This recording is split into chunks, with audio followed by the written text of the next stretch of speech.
ನಮಸ್ತೆ ಸ್ನೇಹಿತರೆ, ಇವತ್ತು ನಾವು ದ್ವಿತೀಯ BA ಕಂಪ್ಯೂಟರ್ ಅಪ್ಲಿಕೇಶನಲ್ಲಿ ಮುಖ್ಯವಾದ ಪ್ರಶ್ನೆಯ ವಿವರಣೆಯನ್ನು ತಿಳ್ಕೊಳ್ಳುವ. ಈಗಾಗಲೇ ಕಳೆದ ವಿಡಿಯೋದಲ್ಲಿ ನಾವು ಕಂಪ್ಯೂಟರ್ನ ಗುಣಲಕ್ಷಣಗಳ ಬಗ್ಗೆ ತಿಳ್ಕೊಂಡಿದ್ದೇವೆ.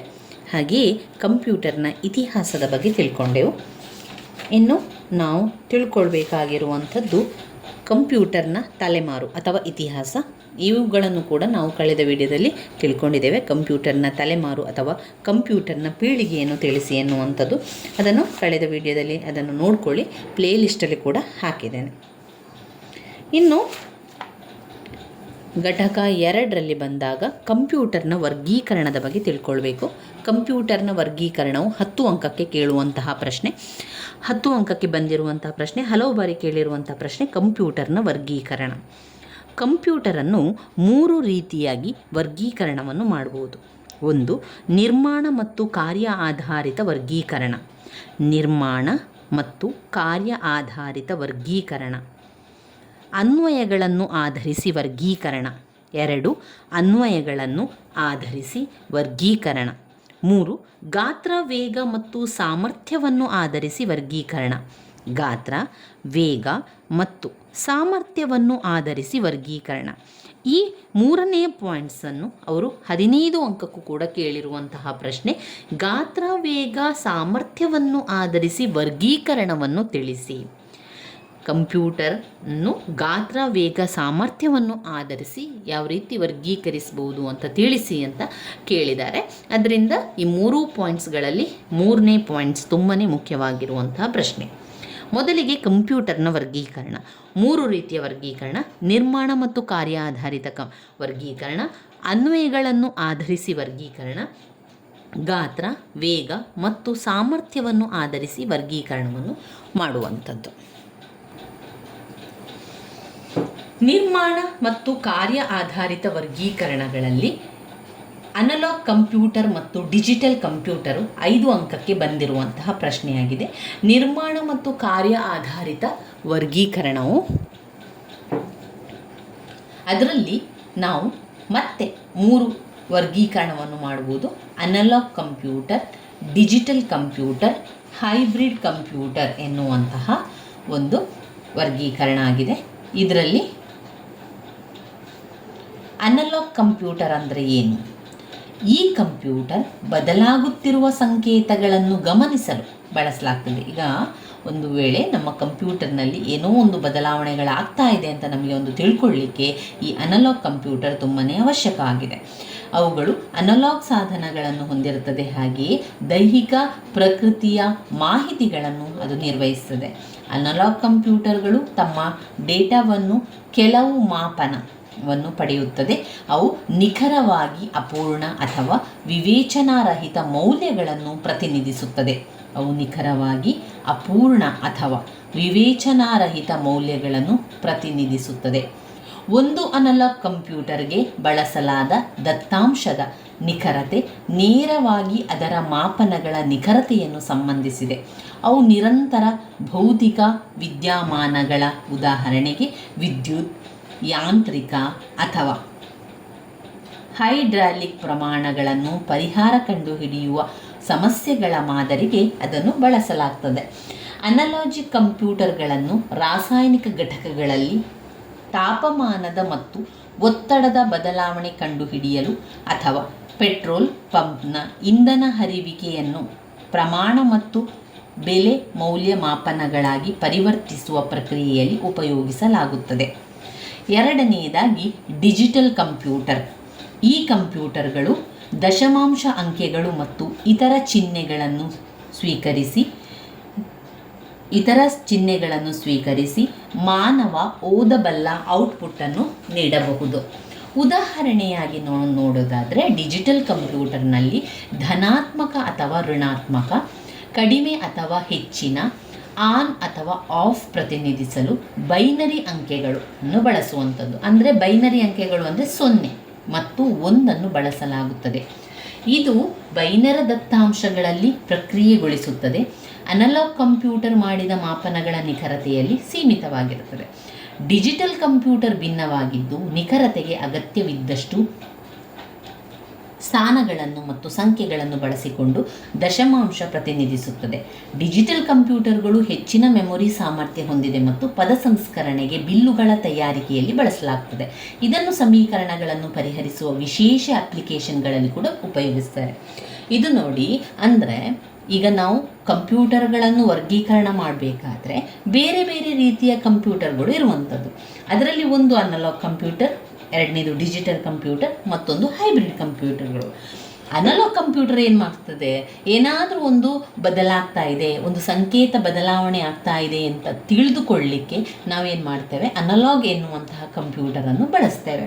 ಇದು ಏನು ಮಾಡ್ತದೆ, ನಮಗೆ ಸರಿಯಾದ ಮಾಹಿತಿಗಳನ್ನು ಕೊಡ್ತದೆ. ಅಷ್ಟೇ ಅಲ್ಲದೆ ನಮಗೆ ನಿಖರವಾದ ವಿವೇಚನಾರಹಿತ ಮೌಲ್ಯಗಳನ್ನು ಕೂಡ ಅದು ಕೊಡ್ತದೆ. ಅನಲಾಗ್ ಕಂಪ್ಯೂಟರಿಗೆ ಬಳಸಲಿಕ್ಕೆ ಮಾಡಿದಂತಹ ಈ ದತ್ತಾಂಶದ ನಿಖರತೆ ನೇರವಾಗಿ ಅದರ ಮಾಪನ ನಿಖರತೆಯನ್ನು ಕೂಡ ಸಂಬಂಧಿಸ್ತದೆ. ಅಷ್ಟೇ ಅಲ್ಲದೆ ಅದನ್ನು ನಾವು ನೋಡಿದರೆ ಅನಲಾಗ್ ಕಂಪ್ಯೂಟರ್ನಲ್ಲಿ ವಿದ್ಯುತ್, ಯಾಂತ್ರಿಕ, ಹೈಡ್ರಾಲಿಕ್ ಪ್ರಮಾಣಗಳನ್ನು ಪರಿಹಾರ. ಈಗ ಒಂದು ವಿದ್ಯುತ್ನಲ್ಲಿ ಏನೋ ಒಂದು ಬದಲಾವಣೆ ಆಗ್ತಾ ಇದೆ ಅಂತ ತಿಳ್ಕೊಳ್ಳಿಕ್ಕೆ ನಮಗೆ ಅನಲಾಗ್ ಕಂಪ್ಯೂಟರ್ ಬೇಕು. ಏನಾದರೂ ಒಂದು ಹೈಡ್ರಾಲಿಕ್ ಪ್ರಮಾಣವನ್ನು ಕಂಡುಹಿಡಿಯಲಿಕ್ಕೆ ಬೇಕು. ಯಾವುದಾದ್ರೂ ಒಂದು ಯಾಂತ್ರಿಕವಾಗಿ ವಿದ್ಯುತ್ ಮತ್ತು ಯಾಂತ್ರಿಕ ಯಾವುದಾದ್ರೂ ಒಂದು ವಿಚಾರಗಳನ್ನು, ರಾಸಾಯನಿಕ ಘಟಕಗಳಲ್ಲಿ ತಾಪಮಾನ ಹೆಚ್ಚಾಗ್ತಾ ಇದೆ, ಕಡಿಮೆ ಆಗ್ತಾ ಇದೆ, ಏನಾದರೂ ಬದಲಾವಣೆ ಆಗ್ತದೆ ಅಂತ ತಿಳ್ಕೊಳ್ಬೇಕು ಅಂತಾದರೆ ನಾವು ಯಾವುದನ್ನು ಬಳಸಬೇಕು, ಅನಲಾಗ್ ಕಂಪ್ಯೂಟರನ್ನು ಬಳಸಬೇಕು. ಇನ್ನು ಡಿಜಿಟಲ್ ಕಂಪ್ಯೂಟರ್ ಯಾವುದಕ್ಕೆ ಬಳಸುವಂಥದ್ದು, ಅಲ್ಲಿ ಏನಾದರೂ ಒಂದು ಚಿಹ್ನೆಗಳನ್ನು ಸ್ವೀಕರಿಸುವಂಥದ್ದು ಅಥವಾ ದಶಮಾಂಶ ಅಂಕೆಗಳನ್ನು ಸ್ವೀಕರಿಸಿ ಅದು ಔಟ್ಪುಟ್ಟನ್ನು ಕೊಡುವಂಥದ್ದು. ಇಲ್ಲಿ ಈ ಡಿಜಿಟಲ್ ಕಂಪ್ಯೂಟರ್ನಲ್ಲಿ ಅದು ಕಂಪ್ಯೂಟರ್ನ ಭಾಷೆಯನ್ನಷ್ಟೇ ತಕ್ಕೊಂಡು ನಮಗೆ ಉತ್ತರವನ್ನು ಕೊಡ್ತದೆ. ಅಂದರೆ ಕಂಪ್ಯೂಟರ್ನ ಭಾಷೆ ಅಂದರೆ ಏನು, ಕಂಪ್ಯೂಟರಿಗೆ ಗೊತ್ತಿರುವಂಥ ಭಾಷೆ 0 ಮತ್ತು 1, ಅದನ್ನು ನಾವು ಬೈನರಿ ಅಂಕೆ ಅಂತ ಕರಿತೇವೆ. ಕಂಪ್ಯೂಟರ್ ಈ ಬೈನರಿ ಅಂಕೆಯನ್ನು ಉಪಯೋಗಿಸಿಕೊಂಡು ನಮಗೆ ಆ ಒಂದು ದತ್ತಾಂಶವನ್ನು ಕೊಡ್ತದೆ.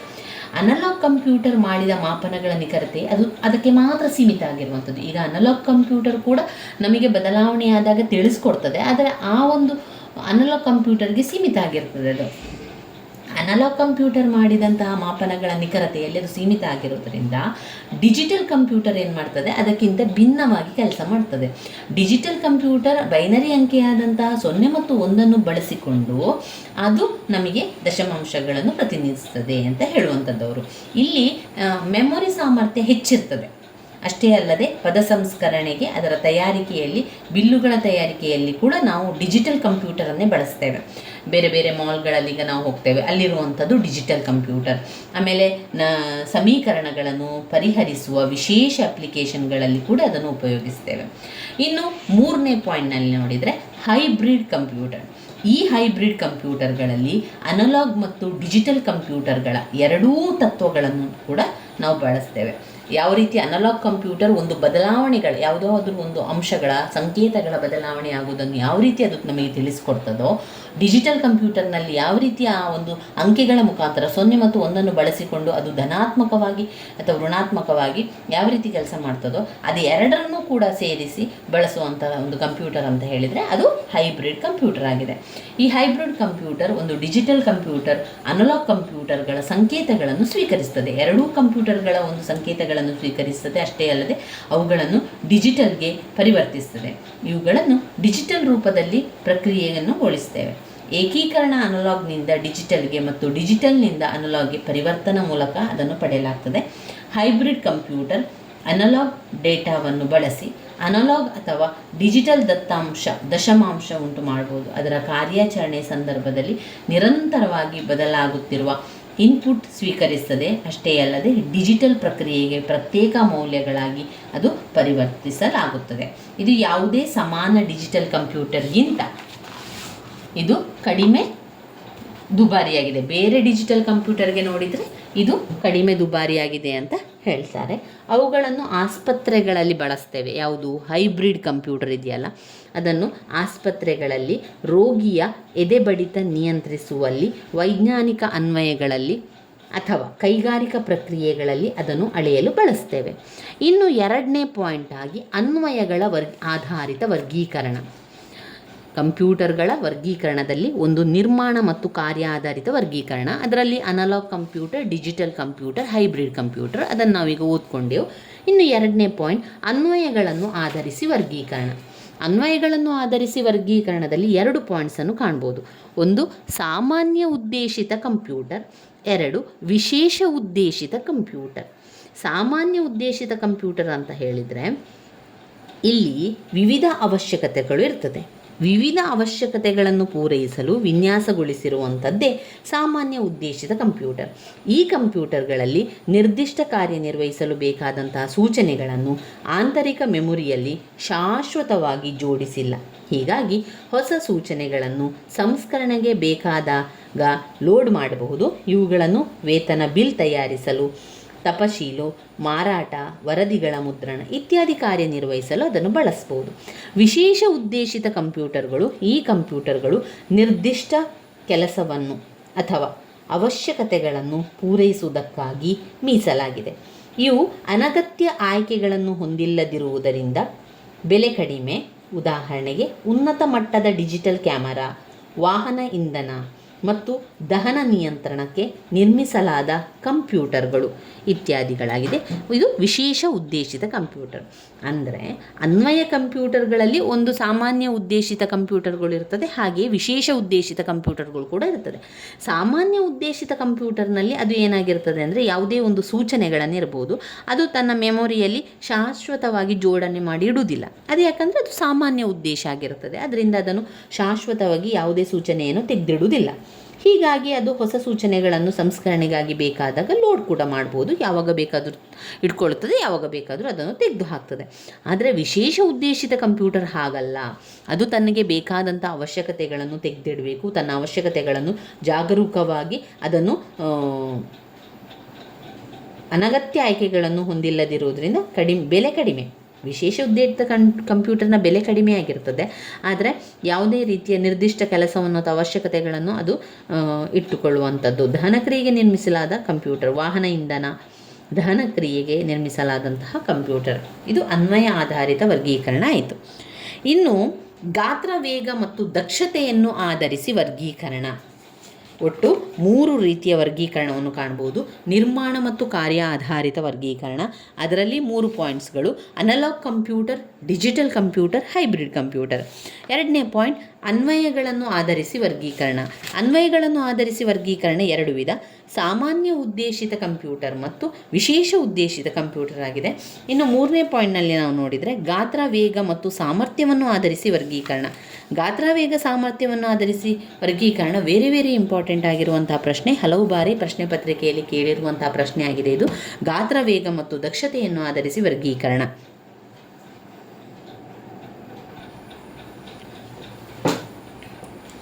ಗಾತ್ರ, ವೇಗ ಮತ್ತು ಅದರ ಪ್ರಮಾಣದ ಮೇಲೆ ಯಾವ ರೀತಿಯ ವರ್ಗೀಕರಣವನ್ನು ಮಾಡ್ಬೋದು ಅಂತ ಹೇಳಿದರೆ ಅದರಲ್ಲಿ ಪಾಯಿಂಟ್ಸ್ಗಳಿದೆ.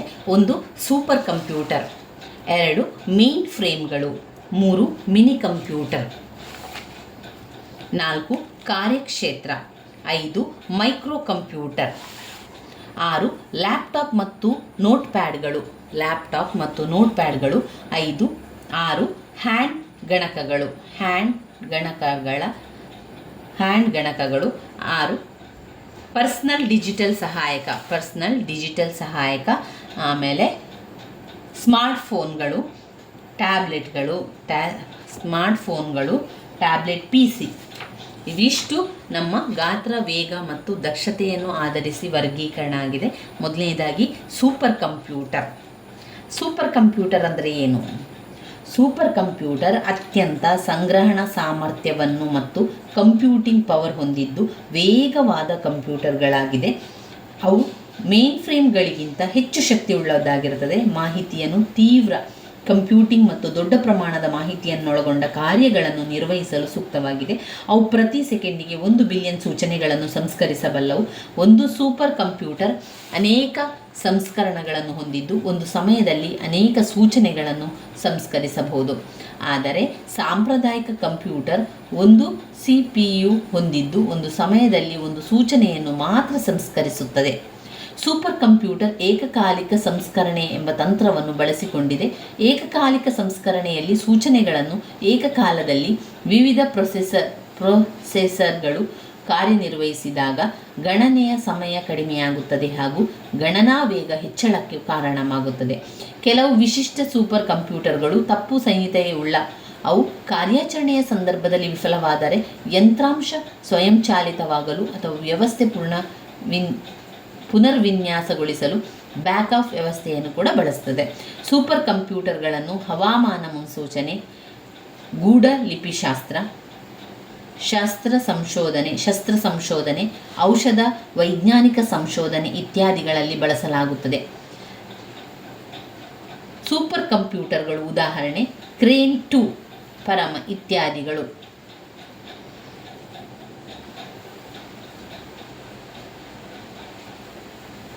ಇಲ್ಲಿ ಸೂಪರ್ ಕಂಪ್ಯೂಟರ್ನ ಬಗ್ಗೆ ಅವರು ಕೊಟ್ಟಿದ್ದಾರೆ.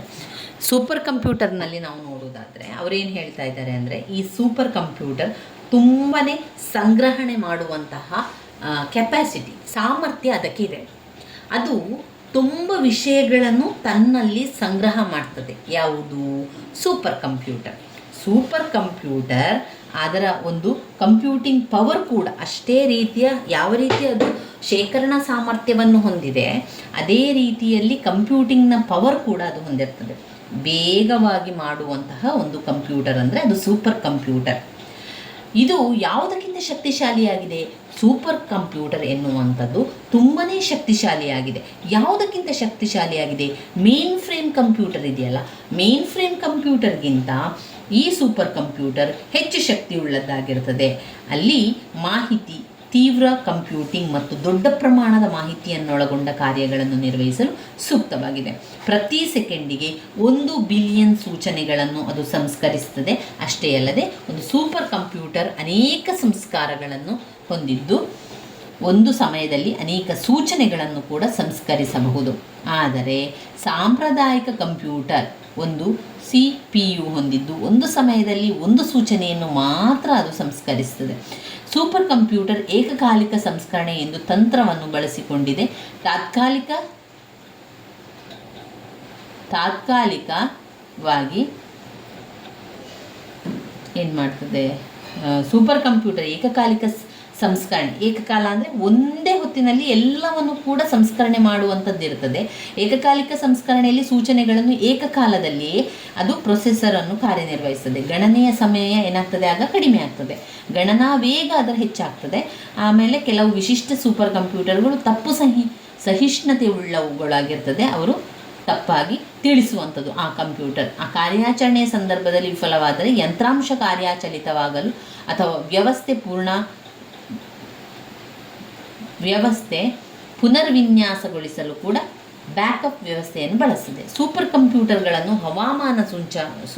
ಹವಾಮಾನದ ಮುನ್ಸೂಚನೆಗಳಲ್ಲಿ, ಗೂಢಲಿಪಿಶಾಸ್ತ್ರ, ಶಸ್ತ್ರ ಸಂಶೋಧನೆ, ಔಷಧ ವೈಜ್ಞಾನಿಕ ಸಂಶೋಧನೆ ಇತ್ಯಾದಿಗಳಲ್ಲಿ ಅದನ್ನು ಬಳಸಲಾಗ್ತದೆ. ಸೂಪರ್ ಕಂಪ್ಯೂಟರ್ಗಳಿಗೆ ಉದಾಹರಣೆ ಕ್ರೇನ್ 2, ಪರಮ್ ಇತ್ಯಾದಿ ಆಗಿರ್ತದೆ. ಇನ್ನು 2ನೇ point main frame computer. Main frame computer ಎನ್ನುವಂಥದ್ದು ಇದು ಸಾಮಾನ್ಯ ಉದ್ದೇಶದ ಬೃಹತ್ ಶೇಕಡಾ ಸಾಮರ್ಥ್ಯವನ್ನು ಹೊಂದಿರುವ, ದೊಡ್ಡ ಪ್ರಮಾಣದ ಹೊಂದಿರುವ ದುಬಾರಿ ಯಂತ್ರವೇ ಮೇನ್ ಫ್ರೇಮ್ಗಳು. ಈ ಕಂಪ್ಯೂಟರ್ಗಳ ವ್ಯವಸ್ಥೆ ಘಟಕಗಳು ಸಾಮಾನ್ಯವಾಗಿ ಅಲ್ಲಿ ಮೇನ್ ಫ್ರೇಮ್ ಕಂಪ್ಯೂಟರ್ಗಳಲ್ಲಿ ದುಬಾರಿಯಾದ ಯಂತ್ರ, ಶೇಖರಣಾ ಸಂಗ್ರಹ ಹೆಚ್ಚಿದೆ, ಬೃಹತ್ ಶೇಖರಣಾ ಸಾಮರ್ಥ್ಯ ಹೊಂದಿದೆ, ಆದರೆ ತುಂಬ ದುಬಾರಿಯಾಗಿದೆ. ಈ ಕಂಪ್ಯೂಟರ್ಗಳು ವ್ಯವಸ್ಥೆ ಘಟಕಗಳು ಸಾಮಾನ್ಯವಾಗಿ ಫ್ರೇಮ್ನ ರೀತಿಯಲ್ಲಿಯೇ ವಿವರಿಸಲಾಗ್ತದೆ. ಅದರಿಂದ ಮೇನ್ ಫ್ರೇಮ್ಗಳೆಂಬುದು ಯಾವುದನ್ನು ಕರೆಯಲಾಗ್ತದೆ? ಅದು ಪ್ರಕ್ರಿಯೆ ಅತ್ಯಂತ ಬೇಗ ಹೊಂದಿದೆ. 100 ಬಳಕೆದಾರರು ಏಕಕಾಲದಲ್ಲಿ ಈ ಒಂದು ವ್ಯವಸ್ಥೆಯಲ್ಲಿ ಕೆಲಸವನ್ನು ಮಾಡ್ತದೆ. ಸಾಂಪ್ರದಾಯಿಕ ಪರಿಸರದಲ್ಲಿ ಪ್ರತಿ ಬಳಕೆದಾರ ಕಂಪ್ಯೂಟರ್ ಟರ್ಮಿನಲ್ನಲ್ಲಿ ಕೆಲಸ ಮಾಡುತ್ತಿದ್ದಾಗ ಸಾಮಾನ್ಯವಾಗಿ ಅನೇಕ ಸಂಸ್ಕಾರಗಳನ್ನು ಡೇಟಾ ಸಂಸ್ಕರಿಸಲು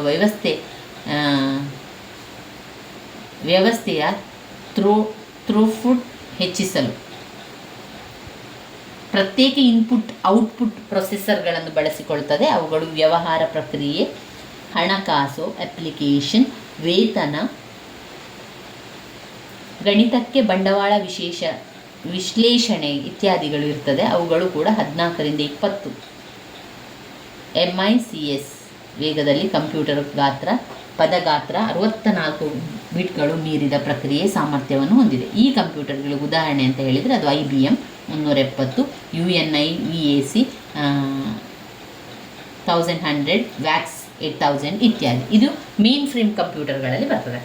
ಇನ್ನು ಮಿನಿ ಕಂಪ್ಯೂಟರ್ ನೋಡಿದರೆ, ಈ ಕಂಪ್ಯೂಟರ್ ಆಗ ಏನಾಗ್ತದೆ, ಚಿಕ್ಕ ಚಿಕ್ಕ ಬಂತು, ದುಬಾರಿ, ಪ್ರಾಮಾಣಿಕ ದುಬಾರಿಯಾಗಿದ್ದು ಈಗ ಕಡಿಮೆ ಅಗ್ಗದ ಕ್ರಯದಲ್ಲಿ ಕಂಪ್ಯೂಟರ್ ಸಿಗಲಾರಂಭಿಸಿದ್ದು. ಯಾವಾಗ ಅನೇಕ ಕಂಪ್ಯೂಟರ್ಗಳು ಕಾರ್ಯಗಳಿಗಾಗಿ ದುಬಾರಿ ಸಮಕಾಲೀನ ಮೇನ್ ಫ್ರೇಮ್ ಕಂಪ್ಯೂಟರ್ಸ್ಗಳ ಅಗತ್ಯ ಇಲ್ಲ, ಸಣ್ಣ ಅಗ್ಗದ ಕಂಪ್ಯೂಟರ್ ಮೂಲಕ ಪಸರಿಸಬಹುದು ಎಂದು ಅರಿವಾಯಿತು. ಆಗ 1960ರಲ್ಲಿ ಪದ ಮಿನಿ ಹುಟ್ಟಿಕೊಂಡಿತು. ಆರಂಭಿಕ ಚಿಕ್ಕ ಗಣಕಗಳು 8 ಬೀಟ್ 12 ಬೀಟ್ ಯಂತ್ರಗಳು. ಆದರೆ 1970ರಲ್ಲಿ ಎಲ್ಲ ಚಿಕ್ಕ ಗಣಕಗಳು 16 ಬೀಟ್ ಯಂತ್ರಗಳು. ಈಗ ಸಾಮಾನ್ಯವಾಗಿ 32 ಬೀಟ್ಸ್ ಪ್ರೊಸೆಸರ್ಗಳಿವೆ.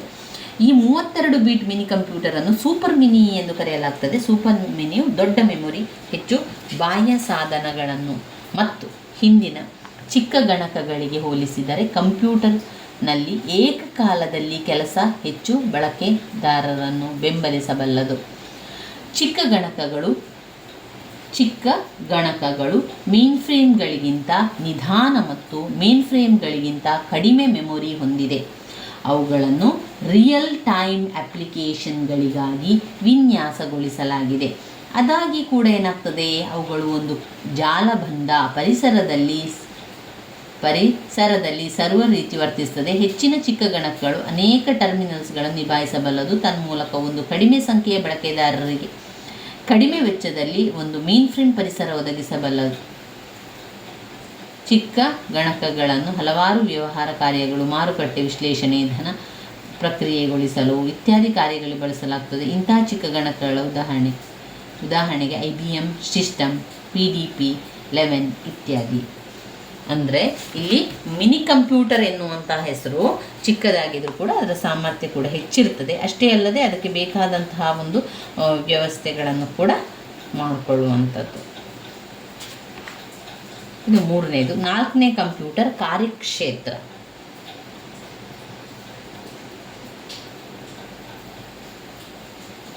ಕಾರ್ಯಕ್ಷೇತ್ರಗಳಲ್ಲಿ ಯಾಕೆ ಕೊಟ್ಟಿದ್ದಾರೆ ಅಂತ ಹೇಳಿದರೆ, ಕಾರ್ಯಕ್ಷೇತ್ರಗಳಲ್ಲಿ ಬಳಸುವಂಥದ್ದು ಕಂಪ್ಯೂಟರನ್ನು ಅಥವಾ ಮಿನಿ ಕಂಪ್ಯೂಟರ್, ಮೇನ್ ಫ್ರೇಮ್ ಯಾವುದೇಯನ್ನು ಕೂಡ ಅದನ್ನು ನಾವು ಎಲ್ಲಿ ಬಳಸುವಂಥದ್ದು, ನಮ್ಮ ಕಾರ್ಯಕ್ಷೇತ್ರದಲ್ಲಿ ಬಳಸುವಂಥ ವಿಚಾರಗಳನ್ನು ಕೂಡ ಕಾಣ್ಬೋದು.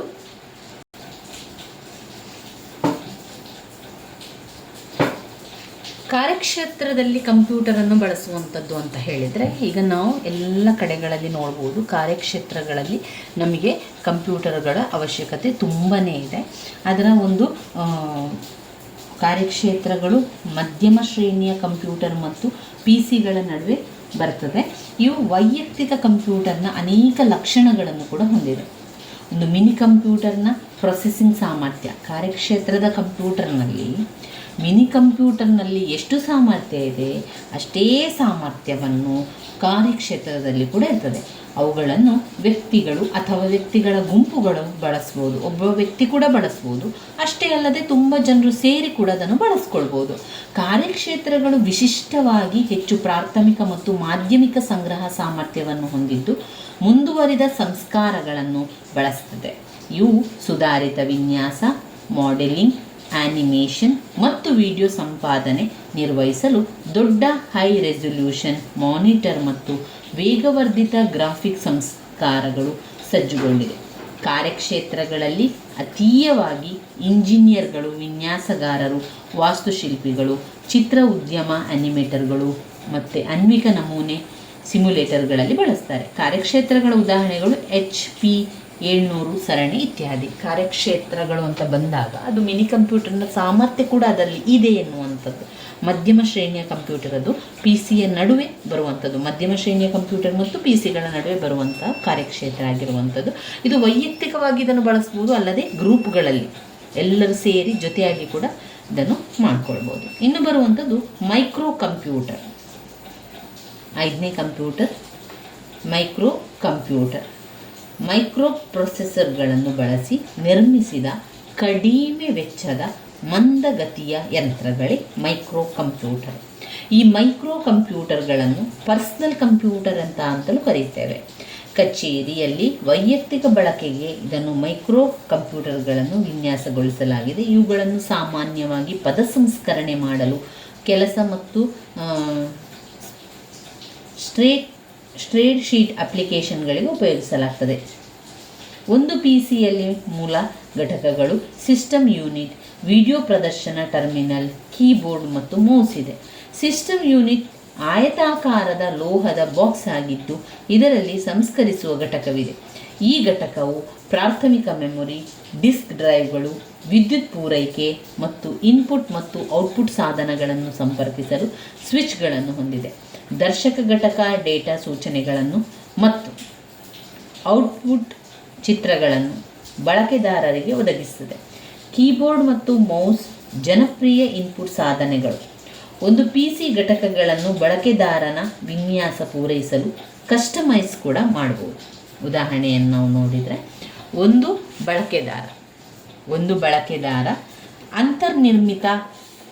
ಅಂತರ್ನಿರ್ಮಿತ ಫ್ಯಾಕ್ಸ್ ಸಾಮರ್ಥ್ಯವುಳ್ಳಂಥದ್ದು, ಅದನ್ನು ಕೂಡ ಆಯ್ಕೆ ಮಾಡ್ಕೊಳ್ಬೋದು. PC ಅದನ್ನು ಆಯ್ಕೆ ಮಾಡ್ಬೋದು. ಮತ್ತೊಂದು ಮಾಡಮ್ ಇರುವ PC ಆಯ್ಕೆ ಮಾಡ್ಬೋದು. ಹೆಚ್ಚು ಅಸ್ತಿತ್ವದಲ್ಲಿರುವ PCಗಳು ಬಳಕೆದಾರ ತನಗೆ ಬೇಕಾದ ಯಂತ್ರಾಂಶವನ್ನು ಯಾವಾಗ ಬೇಕಾದರೂ ಈಗಾಗಲೇ ಉಪಯೋಗಿಸುತ್ತಿರುವ ಕಂಪ್ಯೂಟರ್ಗಳಿಗೆ ಜೋಡಿಸಬಹುದಾಗಿದೆ. ಮೈಕ್ರೋ ಕಂಪ್ಯೂಟರ್ಗೆ ಉದಾಹರಣೆಗಳು IBM PC, PS2, apple II, ಮ್ಯಾಕಿಂತೋಶ್ ಇತ್ಯಾದಿ ಇವೆ. ಎಲ್ಲ ಕೂಡ ಅದರಲ್ಲಿ ಬರ್ತದೆ ಮೈಕ್ರೋ ಕಂಪ್ಯೂಟರ್ನಲ್ಲಿ. ಇನ್ನು ಬರುವಂಥದ್ದು ಲ್ಯಾಪ್ಟಾಪ್ ಮತ್ತು ನೋಟ್ ಪ್ಯಾಡ್ಗಳು. 6ನೆಯ ಒಂದು ಕಂಪ್ಯೂಟರ್, ಗಾತ್ರ ಸಾಮರ್ಥ್ಯಕ್ಕನುಸರಿಸಿ 6ನೆಯ ಕಂಪ್ಯೂಟರ್ಗಳು. ಇದು ಲ್ಯಾಪ್ಟಾಪ್ ಮತ್ತು ನೋಟ್ ಪ್ಯಾಡ್ಗಳು. ಲ್ಯಾಪ್ಟಾಪ್ ಮತ್ತು ನೋಟ್ ಪ್ಯಾಡ್ಗಳು ಬ್ಯಾಟರಿ ಚಾಲಿತ ಕಂಪ್ಯೂಟರ್ಗಳು. ಇವುಗಳನ್ನು ಯಾವುದೇ ಸಮಯದಲ್ಲಿ ಯಾವುದೇ ಜಾಗದಲ್ಲಿ ಇದನ್ನು ಬಳಸ್ಬೋದು. ನೋಡಿ, ಇದನ್ನು ಎಲ್ಲ ಕಡೆಗೆ ತೆಗೆದುಕೊಂಡು ಹೋಗುವಂಥದ್ದು. ಲ್ಯಾಪ್ಟಾಪ್ ಇರ್ಬೋದು, ನೋಟ್ ಪ್ಯಾಡ್ಗಳು ನಿಮ್ಮಲ್ಲೆಲ್ಲರ ಜೊತೆ ಇರುವಂಥದ್ದು ಆಗಿರುವಂಥದ್ದು. ಅಂದರೆ ಎಲ್ಲ ಕಡೆಗೆ ಅದನ್ನು ಕೊಂಡು ಹೋಗ್ಬೋದು, ಏನು ಕಷ್ಟ ಇಲ್ಲ. ಹಗುರಾಗಿರ್ತದೆ, ಚಿಕ್ಕದಾಗಿರ್ತದೆ, ಎಲ್ಲಿ ಬೇಕಾದರೂ ಬಳಸ್ಬೋದು, ಎಲ್ಲಿಗೆ ಬೇಕಾದ್ರೂ ಕೂಡ ಅದನ್ನು ತೆಗೆದುಕೊಂಡು ಹೋಗ್ಬೋದಾದಂತಹ ಒಂದು ಕಂಪ್ಯೂಟರ್ ಲ್ಯಾಪ್ಟಾಪ್ ಅಥವಾ ನೋಟ್ ಪ್ಯಾಡ್ಗಳಾಗಿರುವಂಥದ್ದು. ಈ ಲ್ಯಾಪ್ಟಾಪ್ ಮತ್ತು ನೋಟ್ ಪ್ಯಾಡ್ಗಳ ನಡುವೆ ಪ್ರಾಥಮಿಕ ವ್ಯತ್ಯಾಸ ಗಾತ್ರ ತೂಕವಾಗಿದೆ. ಪ್ರಾಥಮಿಕ ವ್ಯತ್ಯಾಸ ಅಂತ ಹೇಳಿದರೆ ಗಾತ್ರವೇ ತೂಕ. ಲ್ಯಾಪ್ಟಾಪ್ಗಳು ಈ ನೋಟ್ ಪ್ಯಾಡಿಂದ ಸ್ವಲ್ಪ ದೊಡ್ಡದಾಗಿರ್ತದೆ, ಇನ್ನು ಕಂಪ್ಯೂಟರ್ಗಳು ಸಣ್ಣದಾಗಿದ್ದು ತೊಡೆಯ ಮೇಲೆ ಇಟ್ಟುಕೊಂಡು ಕೆಲಸವನ್ನು ಮಾಡಲಿಕ್ಕಾಗ್ತದೆ. ಲ್ಯಾಪ್ಟಾಪ್ ಕಂಪ್ಯೂಟರ್ ಬಳಕೆದಾರರ ತೊಡೆಯ ಮೇಲೆ ಹೊಂದಿಕೊಳ್ಳಲು ಸಾಕಷ್ಟು ಸಣ್ಣ ಮತ್ತು ನೋಟ್ ಪ್ಯಾಡ್ ಕಂಪ್ಯೂಟರ್ಗಳು ಲ್ಯಾಪ್ಟಾಪ್ಗಿಂತ ಹೆಚ್ಚು ಚಿಕ್ಕದಾಗಿರುತ್ತದೆ. ಆದರೆ ಎರಡೂ ಪ್ರಬಲ ಮೈಕ್ರೋಫೋನ್ಗಳು ಗ್ರಾಫಿಕ್ಸ್ ಸಾಮರ್ಥ್ಯವನ್ನು, ಸಾಕಷ್ಟು ಮೆಮೊರಿ ಗಾತ್ರ, ಮೌಸ್ ಚಾಲಿತ ಇನ್ಪುಟ್ ಹೊಂದಿದೆ. ಕೆಲವು ಲ್ಯಾಪ್ಟಾಪ್ ಮತ್ತು ನೋಟ್ಬುಕ್ಗಳು ಫ್ಯಾಕ್ಸ್ ಸಾಮರ್ಥ್ಯಗಳನ್ನು, CD ಡ್ರೈವ್ ಮತ್ತು ಆಪ್ಟಿಕಲ್ ಸ್ಟೋರೇಜ್ ಸಾಧನಗಳು ಮತ್ತು ವಿವಿಧ ಇನ್ಪುಟ್ ಔಟ್ಪುಟ್ ಸಾಧನೆಗಳನ್ನು ಲಿಂಕ್ ಮಾಡ್ಬೋದು. ಲ್ಯಾಪ್ಟಾಪ್ ಮತ್ತು ನೋಟ್ಬುಕ್ಗಳನ್ನು ಬಹಳ ಸುಲಭವಾಗಿ ಒಂದು ಕಡೆಯಿಂದ ಮತ್ತೊಂದು ಕಡೆಗೆ ಒಯ್ಯಬಲ್ಲದಾದ್ದರಿಂದ ಅನೇಕ ಕೆಲಸಗಾರರ ಉತ್ಪಾದನಾ ಸಾಮರ್ಥ್ಯ ಹೆಚ್ಚಿದೆ. ವಿಶೇಷವಾಗಿ ವ್ಯಾಪಕವಾಗಿ ಪ್ರಮಾಣ ಮಾಡುವವರಲ್ಲಿ ಇದನ್ನು ಕಾಣ್ಬೋದು. ಇದನ್ನು ಹೆಚ್ಚಾಗಿ ಎಲ್ಲರೂ ಬಳಸ್ತಾ ಇರುವಂಥದ್ದು ನಾವು ನೋಡ್ತೇವೆ. ಇನ್ನು ನಮ್ಮ ಮನೆಗಳಲ್ಲಿ ಕೂಡ ಇವುಗಳನ್ನೆಲ್ಲ ಬಳಸ್ತೇವೆ. ಕೆಲವೊಮ್ಮೆ ನೋಟ್ ಪ್ಯಾಡ್ಗಳಿರ್ತದೆ, ಇನ್ನು ಲ್ಯಾಪ್ಟಾಪ್ಗಳು ಇರುವಂಥದ್ದು. 7ನೇ ಪಾಯಿಂಟ್ನಲ್ಲಿ ಹ್ಯಾಂಡ್ ಗಣಕಗಳು, ಕೈ ಕಂಪ್ಯೂಟರ್ ಅಂತ ಹೇಳ್ತೇವೆ, ಚಿಕ್ಕದಾಗಿರುವಂಥದ್ದು. ಇದು ನೋಟ್ ಪ್ಯಾಡ್ಗಳಿಗಿಂತಲೂ ಕೂಡ ಸಣ್ಣದಾಗಿರ್ತದೆ. ಸುಲಭವಾಗಿ ಅಂಗೈ ಮೇಲೆ ಕಾರ್ಯಾಚರಣೆ ಮಾಡ್ಬೋದು.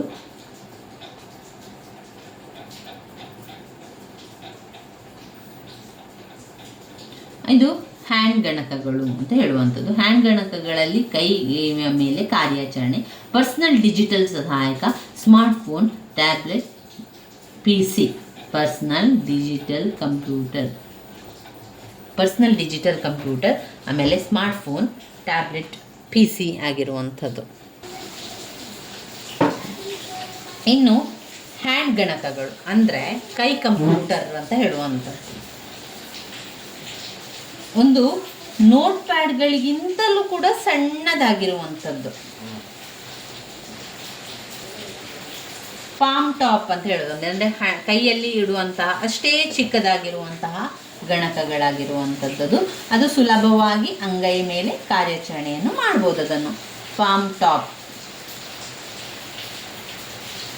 ಪ್ಲಾಮ್ ಟಾಪ್ ಅಂತ ನಾವು ಹೇಳುವಂಥದ್ದು. ಇದು ಮುಖ್ಯ 3 ವಿಭಾಗಗಳು ಹೊಂದಿದೆ: ಪರ್ಸನಲ್ ಡಿಜಿಟಲ್ ಸಹಾಯಕ, ಸ್ಮಾರ್ಟ್ಫೋನ್ ಮತ್ತು ಟ್ಯಾಬ್ಲೆಟ್ PC ಆಗಿರುವಂಥದ್ದು. ಇನ್ನು ಬರುವಂಥದ್ದು ಪರ್ಸನಲ್ ಡಿಜಿಟಲ್ ಸಹಾಯಕ PDA ಒಂದು ಚಿಕ್ಕ ಪೋರ್ಟಬಲ್ ಕಂಪ್ಯೂಟರ್. ಇವುಗಳನ್ನು ವಿಶೇಷ ಉಪಯೋಗಗಳಿಗಾಗಿ ಬಳಸಲಾಗುತ್ತದೆ. ಉದಾಹರಣೆಯನ್ನು ನಾವು ನೋಡಿದರೆ ಟಿಪ್ಪಣಿ ತೆಗೆದುಕೊಳ್ಳಲಿಕ್ಕೆ, ದೂರವಾಣಿ ಸಂಖ್ಯೆಗಳು ಮತ್ತು ವಿಳಾಸಗಳನ್ನು ಪ್ರದರ್ಶಿಸಲು ಮತ್ತು ದಿನಾಂಕಗಳು ಅಥವಾ ಕಾರ್ಯಸೂಚಿಗಳನ್ನು ರೆಕಾರ್ಡ್ ಮಾಡಿಕೊಳ್ಳಲಿಕ್ಕೆ PDA ಡೇಟಾ ವಿನಿಮಯ ಮಾಡಲು ಒಂದು ದೊಡ್ಡ ಕಂಪ್ಯೂಟರ್ನ ಜೊತೆ ಸಂಪರ್ಕವನ್ನು ಮಾಡಬಹುದಾಗಿದೆ. ಹೆಚ್ಚಿನ PDA ಜೊತೆ ಎಲೆಕ್ಟ್ರಾನಿಕ್ ಪೆನ್ ಒದಗಿಸಲಾಗಿದೆ. ಇದರಿಂದ ಸ್ಪರ್ಶ ಸಂವೇದನಾ ತೆರೆಯಲ್ಲಿ ಬಳಕೆದಾರ ಬರೆಯಬಹುದು. PDA ಇತರ ಲಕ್ಷಣಗಳು ಅಂತರ್ನಿರ್ಮಿತ ಮೈಕ್ರೋಫೋನ್ ಹಾಗೂ ಸ್ಪೀಕರ್ ಅನ್ನು ಸೇರಿದೆ. ಇದರಿಂದ ಬಳಕೆದಾರ ಡಿಜಿಟಲ್ ಭಾಷಣ ರೆಕಾರ್ಡ್ ಮಾಡಬಹುದು. ವೈಯಕ್ತಿಕ ಮಾಹಿತಿ ನಿರ್ವಹಣಾ ತಂತ್ರಾಂಶ, ವೈಯಕ್ತಿಕ ಉತ್ಪಾದಕತೆ, ಅಪ್ಲಿಕೇಶನ್, ಇಂಟರ್ನೆಟ್ ಮತ್ತು ಫ್ಯಾಕ್ಸ್ ಅಥವಾ ಇಮೇಲ್ ತಂತ್ರಾಂಶ ಆವೃತ್ತಿ ಬಳಸಲಾಗಿದೆ. ಇನ್ನು ಸ್ಮಾರ್ಟ್ಫೋನ್ಗಳು ಮುಂದುವರಿದ ಮೊಬೈಲ್ ಸಾಧನಗಳ ಅಭಿವೃದ್ಧಿಗೆ ಬೇಡಿಕೆ ಹೆಚ್ಚಾಗಿ ಪ್ರಬಲ ಪ್ರೊಸೆಸರ್ಸ್, ಹೇರಳವಾಗಿರುವ ಮೆಮೊರಿ, ದೊಡ್ಡ ಸ್ಕ್ರೀನ್ಗಳು ಮತ್ತು ತೆರೆದ ಕಾರ್ಯಾಚರಣೆ ವ್ಯವಸ್ಥೆಯಲ್ಲಿರುವ ಸ್ಮಾರ್ಟ್ಫೋನ್ ಆವಿಷ್ಕಾರಕ್ಕೆ ಕಾರಣವಾಗಿದೆ. ಒಂದು ಸ್ಮಾರ್ಟ್ಫೋನ್ ಸಾಂಪ್ರದಾಯಿಕ PDA ಮತ್ತು ಸೆಲ್ಯುಲರ್ ಫೋನ್ ಸಂಯೋಜನೆ ಎಂದು ಪರಿಗಣಿಸಲಾಗಿದೆ. ಸ್ಮಾರ್ಟ್ಫೋನ್ ಸಾಧನವು ಬಳಕೆದಾರರು ಮೊಬೈಲ್ ಫೋನ್ ಬಳಸಿ ಜೊತೆಗೆ ಕಾರ್ಯಕ್ರಮಗಳು ಅನುಸ್ಥಾಪಿಸಲು, ಇಮೇಲ್ ಮಾಹಿತಿಯನ್ನು ಸಂಗ್ರಹಿಸಲು ಅವಕಾಶ ಮಾಡಿಕೊಡುತ್ತದೆ. ಒಂದು ಸ್ಮಾರ್ಟ್ಫೋನ್ನ ಲಕ್ಷಣಗಳನ್ನು ಸಾಮಾನ್ಯವಾಗಿ PDAಗಿಂತ ಹೆಚ್ಚು ಮೊಬೈಲ್ ಫೋನ್ ವೈಶಿಷ್ಟ್ಯಗಳನ್ನು ಒಳಗೊಂಡಿದೆ. ಹೆಚ್ಚು ಮೂಲಭೂತ ಸೆಲ್ ಫೋನ್ ಸಾಮರ್ಥ್ಯಗಳನ್ನು ಹೊಂದಿರುವ ಯಾವುದೇ ಮೊಬೈಲ್ ಸಾಧನಗಳನ್ನು ವಾಸ್ತವವಾಗಿ ಸ್ಮಾರ್ಟ್ಫೋನ್ ವರ್ಗದ ಅಡಿಯಲ್ಲಿ ಸಲ್ಲಿಸಬಹುದು. ಒಂದು ಸ್ಮಾರ್ಟ್ಫೋನ್ ಸಾಮಾನ್ಯವಾಗಿ ಅದನ್ನು ಪ್ರಾಮಾಣಿಕೃತ ಇಂಟರ್ಫೇಸ್ ಮತ್ತು ವೇದಿಕೆ ಒದಗಿಸುವ ಸಂಪೂರ್ಣ ಕಾರ್ಯವ್ಯವಸ್ಥೆಯ ತಂತ್ರಾಂಶ ರನ್ ಮಾಡ್ತದೆ. ಇದು ಒಂದು ಸರಳೀಕೃತ ಇಂಟರ್ಫೇಸ್ ಹೊಂದಿದೆ ಮತ್ತು ಇಮೇಲ್, ಇಂಟರ್ನೆಟ್ ಮತ್ತು ಪುಸ್ತಕ ಅಥವಾ ಒಂದು ಅಂತರ್ನಿರ್ಮಿತ ಪೂರ್ಣ ಕೀಬೋರ್ಡ್ ಅಥವಾ ಬಾಹ್ಯ USB ಕೀಬೋರ್ಡ್ ಮತ್ತು VGA ಕನೆಕ್ಟರ್ ಮುಂತಾದ ಸುಧಾರಿತ ವೈಶಿಷ್ಟ್ಯಗಳನ್ನು ಅದು ಒದಗಿಸುತ್ತದೆ. ಇದು ಫೋನ್ ಸಾಮರ್ಥ್ಯವನ್ನು ಹೊಂದಿರುವ ಒಂದು ಚಿಕಣಿ computer. Tablet PC notebook PC ಮತ್ತು ಕೈ ಕಂಪ್ಯೂಟರ್ ನಡುವೆ ಇದೆ. ಇದು ಒಂದು flat panel portable PC, slate ರೂಪದಲ್ಲಿರುವಂಥದ್ದು. ಸ್ಲೇಟ್ ಯಾವ ರೀತಿ ಇದೆ ಅದೇ ರೀತಿ ಟ್ಯಾಬ್ಲೆಟ್ PC ಇರುವಂಥದ್ದು. ಇದು ಸ್ಟೈಲಸ್ ಅಥವಾ ಎಲೆಕ್ಟ್ರಾನಿಕ್ ಪೆನ್ ಮೂಲಕ ಬಳಕೆದಾರರ ತೆರೆಯ ಮೇಲೆ ಬರೆದು ಮಾಹಿತಿಯನ್ನು ನಮೂದಿಸಲು ಅನುಮತಿಸುತ್ತದೆ. ಎಲೆಕ್ಟ್ರಾನಿಕ್ ಪೆನ್ನನ್ನು ಕೇವಲ ಒಂದು ಮೌಸ್ ರೀತಿ ಆಯ್ಕೆ ಮಾಡಲಿಕ್ಕೆ, ಡ್ರ್ಯಾಗ್ ಮಾಡಲು ಮತ್ತು ಕಡತಗಳನ್ನು ತೆಗೆಯಲು ನೇರವಾಗಿ ತೆರೆಯ ಮೇಲೆ ಬಳಸಬಹುದು. ಇದನ್ನು ಕೀಬೋರ್ಡ್ ಜಾಗದಲ್ಲಿ ಉಪಯೋಗಿಸಬಹುದು. ಟಚ್ ಸ್ಕ್ರೀನ್ಗಿಂತ ಇದು ಭಿನ್ನವಾಗಿ ಕಾಣುತ್ತದೆ. ಅಷ್ಟೇ ಅಲ್ಲದೆ ಟ್ಯಾಬ್ಲೆಟ್ PC ಪರದೆಯಲ್ಲಿ ವಿಶೇಷ ಪೆನ್ನಿಂದ ಮಾಹಿತಿಯನ್ನು ಪಡೆದುಕೊಳ್ಬೋದು. ಒಟ್ಟಾರೆಯಾಗಿ ಗಾತ್ರ, ದಕ್ಷತೆ, ಮೆಮೊರಿ, ಬಳಕೆದಾರರ ಸಂಖ್ಯೆಯನ್ನು ಅವಲಂಬಿಸಿ ಕಂಪ್ಯೂಟರ್ಗಳ ವರ್ಗೀಕರಣದ ಬಗ್ಗೆ ತಿಳ್ಕೊಂಡೆವು. ವಿಶಾಲವಾದ ಅರ್ಥದಲ್ಲಿ ನಾವು ನೋಡಿದರೆ ಅವುಗಳು ನಿರ್ಮಾಣ ಮತ್ತು ಕಾರ್ಯ ಆಧಾರಿತ ವರ್ಗೀಕರಣ, ಅನ್ವಯಗಳನ್ನು ಆಧಾರಿತ ವರ್ಗೀಕರಣ, ಗಾತ್ರ, ವೇಗ, ಸಾಮರ್ಥ್ಯವನ್ನು ಆಧರಿಸಿ ವರ್ಗೀಕರಣವನ್ನು ಮಾಡುವಂಥದ್ದು. 5 ಅಂಕದ ಪ್ರಶ್ನೆಯಾಗಿ ಅನಲಾಗ್ ಮತ್ತು ಡಿಜಿಟಲ್ ಕಂಪ್ಯೂಟರ್, ಹೈಬ್ರಿಡ್ ಕಂಪ್ಯೂಟರ್ನ ಬಗ್ಗೆ ತಿಳ್ಕೊಳ್ಳಿ. ಈಗಾಗಲೇ ನಾವು ಅದನ್ನು ಕೂಡ ತಿಳ್ಕೊಂಡಿದ್ದೇವೆ. ಅದಾದಮೇಲೆ 15 ಅಂಕದ ಪ್ರಶ್ನೆಯಾಗಿ ಗಾತ್ರ, ವೇಗ ಮತ್ತು ದಕ್ಷತೆಯನ್ನು ಆಧರಿಸಿ ವರ್ಗೀಕರಣ ನಾವೀಗ ಮಾಡಿರುವಂಥದ್ದು. ಇವಿಷ್ಟು ಮುಖ್ಯವಾದಂತಹ ಒಂದು ಪ್ರಶ್ನೆ. ಇನ್ನು ನಾವು ಕ್ರಿಯಾತ್ಮಕ ಘಟಕದ ಬಗ್ಗೆ ತಿಳ್ಕೊಳ್ಳೋಣ. ಕಂಪ್ಯೂಟರ್ ಪರೀಕ್ಷೆಗಳಲ್ಲಿ ಕೇಳುವಂತಹ ಪ್ರಶ್ನೆ ಕಂಪ್ಯೂಟರ್ನ ಕ್ರಿಯಾತ್ಮಕ ಘಟಕಗಳು. ಕಂಪ್ಯೂಟರ್ನ ಅನ್ವಯಗಳನ್ನು ನೋಡಿದರೆ ಎಲ್ಲೆಲ್ಲಿ ನಾವು ಅದನ್ನು ಅನ್ವಯವನ್ನು ಮಾಡ್ತೇವೆ, ಅಥವಾ ಒಂದು ಕಂಪ್ಯೂಟರ್ನಲ್ಲಿ ಮೂಲಭೂತ ಕ್ರಿಯಾತ್ಮಕ ಘಟಕಗಳನ್ನು ಚಿತ್ರ ಮೂಲಕ ವಿವರಿಸಿ ಅಂತ ಕೇಳ್ತಾರೆ. ಅದರಲ್ಲಿ ಇನ್ಪುಟ್ಟು, ಔಟ್ಪುಟ್ಟು, ಸಂಗ್ರಹಣೆ, ಪ್ರೊಸೆಸಿಂಗ್ ಯೂನಿಟ್, ಔಟ್ಪುಟ್ ಘಟಕ ಎಲ್ಲವೂ ಕೂಡ ಇದೆ.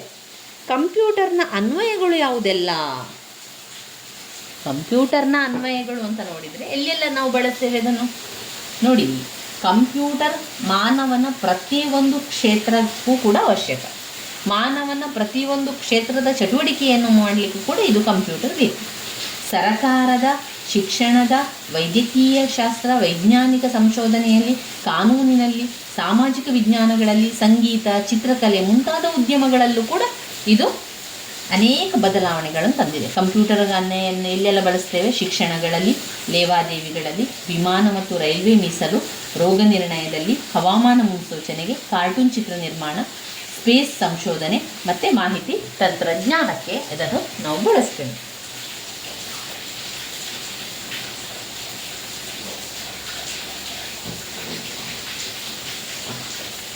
ಕಂಪ್ಯೂಟರ್ಗಳ ಅನ್ವಯ ಕ್ಷೇತ್ರಗಳು ಮಾನವನ ಸೃಜನಶೀಲ ಮತ್ತು ಕಲ್ಪನೆಗೆ ಮಾತ್ರ ಸೀಮಿತಗೊಂಡಿದೆ.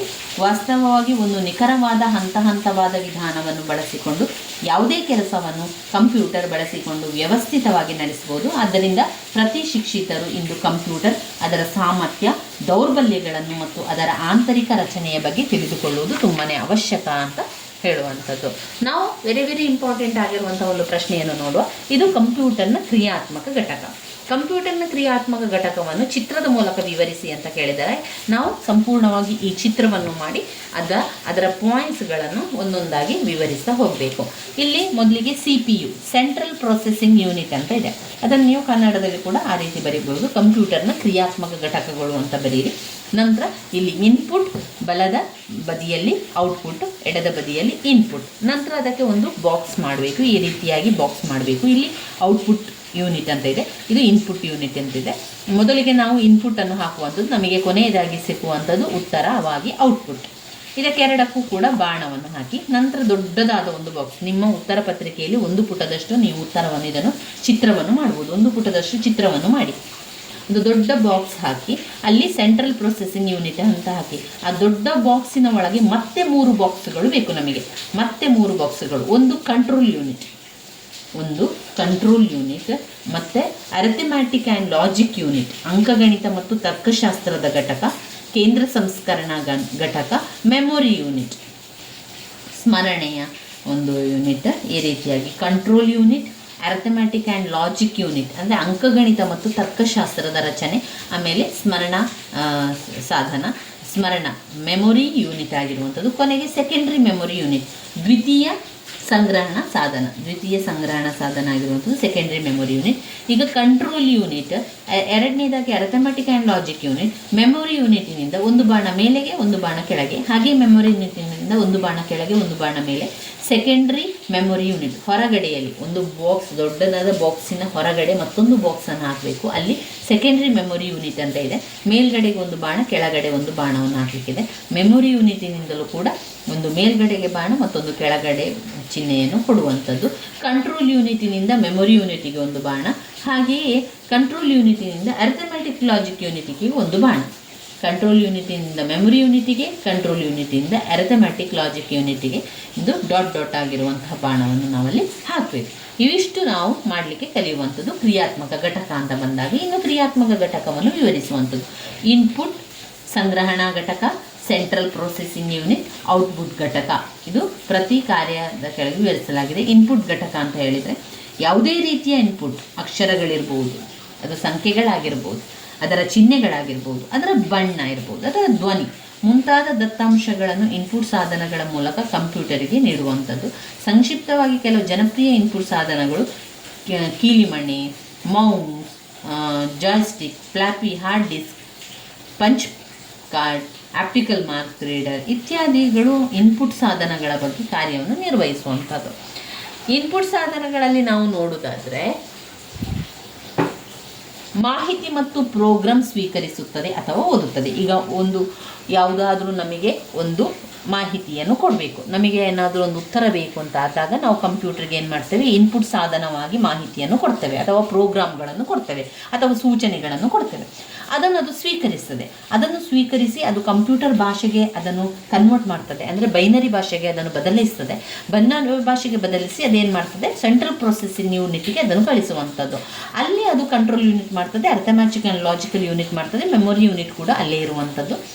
ಅದೇನು ಮಾಡ್ತದೆ ಅಂತ ಹೇಳಿದರೆ ಸ್ವೀಕರಿಸ್ತದೆ. ದತ್ತಾಂಶ ಮತ್ತು ಸೂಚನೆಗಳನ್ನು ಕಂಪ್ಯೂಟರ್ ಸ್ವೀಕಾರಾರ್ಹ ರೂಪಕ್ಕೆ ಪರಿವರ್ತನೆ ಮಾಡ್ತದೆ.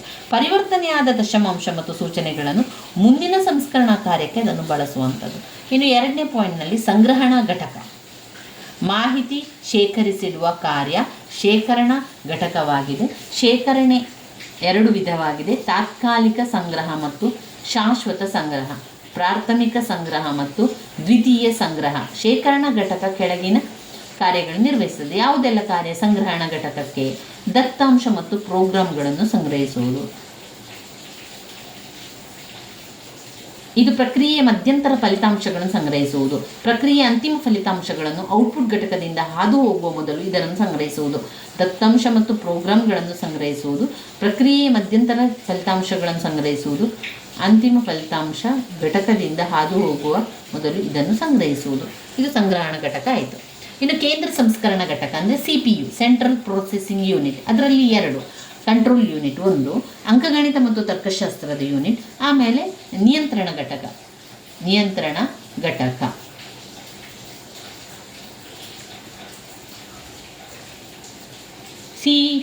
CU ಅಂದರೆ ನಿಯಂತ್ರಣ ಘಟಕ. Arithmetic logic unit ALU. ಆಮೇಲೆ ಮೆಮೊರಿ ಯೂನಿಟ್ M. ಕೇಂದ್ರ ಸಂಸ್ಕರಣಾ ಘಟಕದಲ್ಲಿ CPU ಕಂಪ್ಯೂಟರ್ನ ಮೆದುಳು. ಪ್ರಾಥಮಿಕ ಕಾರ್ಯ ಅಂತ ಹೇಳಿದರೆ ಕಾರ್ಯಕ್ರಮಗಳನ್ನು ಕಾರ್ಯಗತಗೊಳಿಸುವುದು. ಅದರ ಜೊತೆಗೆ CPU ಎಲ್ಲ ಇತರ ಘಟಕಗಳ ಸ್ಮೃತಿ, ಇನ್ಪುಟ್, ಔಟ್ಪುಟ್ ಸಾಧನಗಳ ಕಾರ್ಯಾಚರಣೆ ನಿಯಂತ್ರಿಸುತ್ತದೆ. CPU ಪ್ರಮುಖ ವಿಭಾಗ ಅಂತ ಹೇಳಿದರೆ ಅಂಕಗಣಿತ ಮತ್ತು ತರ್ಕಶಾಸ್ತ್ರ ಘಟಕ, ನಿಯಂತ್ರಣ ಘಟಕ.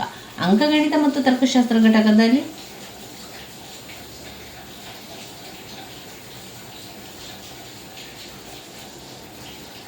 ಅಂಕಗಣಿತ ಮತ್ತು ತರ್ಕಶಾಸ್ತ್ರದ ಘಟಕವು ALU ಅಂಕಗಣಿತ ಮತ್ತು ಈ ತರ್ಕಶಾಸ್ತ್ರ ಘಟಕಗಳಲ್ಲಿ ಸಂಕಲನ ಮಾಡುವಂಥದ್ದು, ವ್ಯವಕಲನ, ಕೂಡಿಸುವಂಥದ್ದು, ಕಳೆಯುವಂಥದ್ದು, ಗುಣಾಕಾರ ಮಾಡುವಂಥದ್ದು, ಭಾಗಾಕಾರವನ್ನು ಮಾಡಲಿಕ್ಕೆಲ್ಲ ಇರ್ತದೆ. ಇದಲ್ಲದೆ ಏರಿಕೆ ಮಾಡುವಂಥದ್ದು, ಅಂದರೆ ಏರುವಂಥದ್ದು, ಇಳಿಕೆ ಮಾಡುವಂಥದ್ದು, ಏಳುವಂಥದ್ದು ಕೊಡುವಂಥದ್ದು, ಇಳಿಕೆ ಮಾಡುವಂಥದ್ದು ಕೊಡುವಂಥದ್ದು, ಎಡ ಹಾಗೂ ಬಲಗಡೆಗೆ ಬಿಟ್ಗಳನ್ನು ಸ್ಥಳಾಂತರಿಸುವುದು. ALU ಸಂಬಂಧಾತ್ಮಕ ಕಾರ್ಯಾಚರಣೆಗಳಾದ ಹೆಚ್ಚು ಕಡಿಮೆ ಸಮಾನವಾಗಿಯೇ ಇದೆ ಎಂದು 2 ಸಂಖ್ಯೆಗಳನ್ನು ತುಲನೆ ಮಾಡುತ್ತದೆ. ALU ನಡೆಸುವ ತಾರ್ಕಿಕ ಕಾರ್ಯಾಚರಣೆಗಳು AND, OR, NOT, XOR ಇತ್ಯಾದಿಗಳಾಗಿದೆ. ಇನ್ನು 2ನೇದಾಗಿ ಕಂಟ್ರೋಲ್ ಯೂನಿಟ್ ಅಂತ ಹೇಳಿದರೆ ನಿಯಂತ್ರಣ ಘಟಕ. ಎಲ್ಲ ಇತರ ಘಟಕಗಳಾದ ಮೆಮೊರಿ ಘಟಕ, ಆಮೇಲೆ ಇನ್ಪುಟ್, ಔಟ್ಪುಟ್ ಘಟಕಗಳ ಚಟುವಟಿಕೆಗಳನ್ನು ಅದು ನಿಯಂತ್ರಿಸುತ್ತದೆ ಹಾಗೂ ಒಂದಕ್ಕೊಂದು ಸಹಕರಿಸುವಂತೆ ಕೂಡ ಅದು ನೋಡಿಕೊಳ್ಳುತ್ತದೆ. ಇದು ಕಂಪ್ಯೂಟರ್ನ ನರಮಂಡಲದಂತೆ ಕಾರ್ಯವನ್ನು ನಿರ್ವಹಿಸುತ್ತದೆ. ಯಾವ ರೀತಿಯಲ್ಲಿ ಕಾರ್ಯನಿರ್ವಹಿಸುತ್ತದೆ? ಇದು ನರಮಂಡಲದಂತೆ ಅದು ವರ್ತಿಸುತ್ತದೆ. ಇದು ಸಂಪೂರ್ಣವಾಗಿ ಕಂಪ್ಯೂಟರ್ನ ವ್ಯವಸ್ಥೆಯನ್ನು ನೋಡಿಕೊಳ್ಳುತ್ತದೆ. ಇದು ಮೆಮೊರಿಯಲ್ಲಿ ಸಂಗ್ರಹಿಸಲಾದ ಸೂಚನೆಗಳನ್ನು ಪಡೆದು ಅವುಗಳನ್ನು ಡಿಕೋಡ್ ಮಾಡಿ ನಿಗದಿತ ಕೆಲಸಗಳನ್ನು ಇತರ ಘಟಕಗಳು ನಿರ್ವಹಿಸಲು ನಿರ್ದೇಶಿಸುತ್ತದೆ. ಇದು ಮೆಮೊರಿ ಮತ್ತು ಬಾಹ್ಯ ಸಾಧನಗಳ ನಡುವೆ ಡೇಟಾ ವರ್ಗಾವಣೆ ನಿರ್ವಹಿಸುತ್ತದೆ. ನಿಯಂತ್ರಣ ಘಟಕದ ಮುಖ್ಯ ಕಾರ್ಯಚಟುವಟಿಕೆಗಳನ್ನು ಈ ರೀತಿಯಾಗಿದೆ: ವಿವಿಧ ಘಟಕಗಳ ನಡುವೆ ದತ್ತಾಂಶ ಮತ್ತು ಮಾಹಿತಿ ವರ್ಗಾವಣೆ ನಿಯಂತ್ರಿಸಲು ಅಂಕಗಣಿತದ ಘಟಕ ಸೂಕ್ತ ಕ್ರಮಗಳನ್ನು ಆರಂಭಿಸಲು. 4ನೇದು ಔಟ್ಪುಟ್ ಘಟಕ.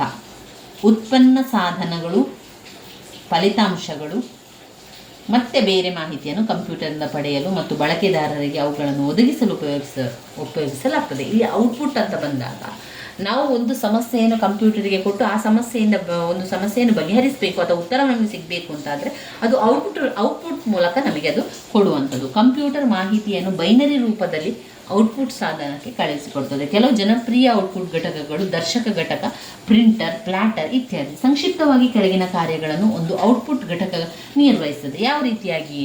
ಒಂದು ಕಂಪ್ಯೂಟರ್ ನಿರ್ಮಾಣದ ಫಲಿತಾಂಶಗಳನ್ನು ಕೋಡೆಡ್ ರೂಪದಲ್ಲಿ ಸ್ವೀಕರಿಸುತ್ತದೆ.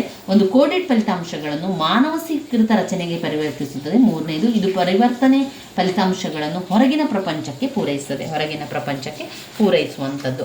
ಇದು ಡಿಜಿಟಲ್ ಕಂಪ್ಯೂಟರ್ನ ಕ್ರಿಯಾತ್ಮಕ ಘಟಕಗಳು. ಡಿಜಿಟಲ್ ಕ್ರಿಯಾತ್ಮಕ ಘಟಕಗಳನ್ನು ಚಿತ್ರ ಮೂಲಕ ಮಾಡಬೇಕು. ಇದನ್ನು ಸರಿಯಾಗಿ ಕಲ್ತುಕೊಳ್ಳಿ ಸ್ನೇಹಿತರೆ. ವೆರಿ ವೆರಿ ಇಂಪಾರ್ಟೆಂಟ್ ಆಗಿರುವಂಥದ್ದು, ಸ್ಕಿಪ್ ಮಾಡಬೇಡಿ. ಇದು ಕಂಪ್ಯೂಟರ್ ಅಂತ ಬಂದಾಗ ಕಂಪ್ಯೂಟರ್ನ ಚಿತ್ರವನ್ನು ಬಿಡಿಸಿ ಭಾಗಗಳನ್ನು ಹೆಸರಿಸಿ ಅಂತ ಕೊಡುವಂಥದ್ದು ಸರ್ವೇ ಸಾಮಾನ್ಯವಾದಂಥ ಒಂದು ಪ್ರಶ್ನೆಯಾಗಿದೆ. ಕ್ರಿಯಾತ್ಮಕ ಘಟಕ, ಕಂಪ್ಯೂಟರ್ನ ಕ್ರಿಯಾತ್ಮಕ ಘಟಕಗಳನ್ನು ಬರೆಯಿರಿ ಅಂತ ಕೊಡ್ತಾರೆ.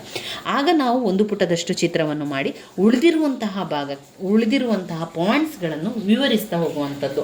10 ಅಂಕಕ್ಕೆ ಬಂದಾಗ 3ರಿಂದ 4 ಪುಟದಷ್ಟು ಉತ್ತರ, 15 ಅಂಕಕ್ಕೆ ಪ್ರಶ್ನೆ ಬಂದಾಗ 4ರಿಂದ 5 ಪುಟದಷ್ಟು ನಿಮ್ಮ ಉತ್ತರ ಇರಬೇಕಾಗ್ತದೆ. ಇಲ್ಲಿ ಮೊದಲನೇದಾಗಿ ದೊಡ್ಡದಾದ ಒಂದು ಬಾಕ್ಸ್ ಮಾಡಿ, ಒಂದು A4 ಸೈಜ್ ನಿಮ್ಮ ಉತ್ತರ ಪತ್ರಿಕೆಯಲ್ಲಿ ದೊಡ್ಡದಾದ ಒಂದು ಬಾಕ್ಸ್. ಮೇಲ್ಗಡೆ ಬರೀರಿ CPU, ಅಂದರೆ ಬ್ರ್ಯಾಕೆಟಲ್ಲಿ ಬರೀರಿ ಸೆಂಟ್ರಲ್ ಪ್ರೊಸೆಸಿಂಗ್ ಯೂನಿಟ್. ಅದಾದ ಮೇಲೆ ಆ ದೊಡ್ಡ ಬಾಕ್ಸಿನೊಳಗೆ ಮತ್ತೆ 3 ಬಾಕ್ಸ್ಗಳನ್ನು ಮಾಡಿ. 3 ಬಾಕ್ಸ್ಗಳನ್ನು ಒಳಗೆ ಮಾಡಿ, ಮತ್ತೊಂದು ಹೊರಗೆ ಕೆಳಗೆ ಮತ್ತೊಂದು ಬಾಕ್ಸನ್ನು ಮಾಡಿ. ಹೊರಗಿನ ಭಾಗದಲ್ಲಿ ಬರೀರಿ ಸೆಕೆಂಡ್ರಿ ಮೆಮೊರಿ ಯೂನಿಟ್ ಅಂತ ಹಾಕಿ. Secondary memory unit. ಮೊದಲ ಬಾಕ್ಸಲ್ಲಿ ಕಂಟ್ರೋಲ್ ಯೂನಿಟನ್ನು ಹಾಕಿ. ಎರಡನೇ ಬಾಕ್ಸ್ನಲ್ಲಿ ಅಂಕಗಣಿತ ಮತ್ತು ತರ್ಕಶಾಸ್ತ್ರ ಘಟಕ ಅಂದರೆ ALU ಅರ್ಥಮ್ಯಾಟಿಕ್ ಆ್ಯಂಡ್ ಲಾಜಿಕ್ ಯೂನಿಟನ್ನು ಹಾಕಿ. ಮೂರನೇದಾಗಿ ಮೆಮೊರಿ ಯೂನಿಟ್ ಹಾಕಿ. ನಾಲ್ಕನೇದಲ್ಲಿ ಸೆಕೆಂಡ್ರಿ ಮೆಮೊರಿ ಯೂನಿಟ್ ಎನ್ನುವಂಥದ್ದು ಹೊರಗಡೆ ಇರುವಂಥ ಬಾಕ್ಸ್, ಅದರಲ್ಲಿ ಅದನ್ನು ಹಾಕಿ. ಈ 3 ಬಾಕ್ಸಲ್ಲಿರುವಂಥದ್ದು ಕಂಟ್ರೋಲ್ ಯೂನಿಟನ್ನು ಮೆಮೊರಿ ಯೂನಿಟ್ಗೆ ಬಾಣವನ್ನು ಗುರುತಿಸಿ. ನಂತರ ಕಂಟ್ರೋಲ್ ಯೂನಿಟನ್ನು ಅರ್ಥಮ್ಯಾಟಿಕ್ ಆ್ಯಂಡ್ ಲಾಜಿಕ್ ಯೂನಿಟ್ಗೆ ಬಾಣವನ್ನು ಹಾಕಿ. ಇದೆರಡೂ ಕೂಡ ಬಾಣಗಳು ಈ ರೀತಿ ನಮಗೆ ಕಾಣುವ ರೀತಿಯಲ್ಲಿ ಇರಬೇಕಾಗಿರುವಂಥದ್ದು. ನಂತರ ಆರಂಭದಲ್ಲಿ ಎಡದ ಬದಿಯಲ್ಲಿ ಇನ್ಪುಟ್ ಘಟಕ ಅಂತ ಬರೆಯಿರಿ, ಬಲದ ಬಾಕ್ಸ್ನೊಳಗೆ ಔಟ್ಪುಟ್ ಘಟಕ ಅಂತ ಬರೆಯುವಂಥದ್ದು. ಇವಿಷ್ಟು ಮಾಡಿದರೆ ನಿಮಗೆ ಸಂಪೂರ್ಣವಾದ ಅಂಕಗಳು ಸಿಗ್ತದೆ ಕಂಪ್ಯೂಟರ್ನ ಕ್ರಿಯಾತ್ಮಕ ಘಟಕಗಳನ್ನು ಬರೆಯುವುದರಿಂದ. ಇದರಲ್ಲಿರುವಂಥ ಎಲ್ಲ ಪಾಠಗಳನ್ನು ಭಾಗವನ್ನು ನಾವು ವಿವರಿಸ್ತಾ ಹೋಗಬೇಕು.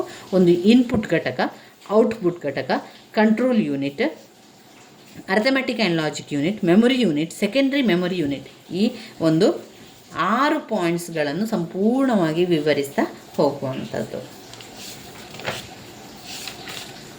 ಇನ್ನು ಬರುವಂಥದ್ದು ಇನ್ಪುಟ್ ಸಾಧನಗಳು. ಇನ್ಪುಟ್ ಸಾಧನಗಳನ್ನು ವಿವರಿಸಿ ಅಂತ ಕೇಳ್ತಾರೆ. ಇದರಲ್ಲಿ ಬರುವಂಥ ಇನ್ಪುಟ್ ಸಾಧನಗಳನ್ನು ನಾವು ಬರಿಬೇಕಾದ ಓದ್ಕೊಳ್ಬೇಕು. ಇನ್ಪುಟ್ ಘಟಕಗಳ ಕಾರ್ಯಗಳು ಈ ರೀತಿಯಾಗಿರುವಂಥದ್ದು.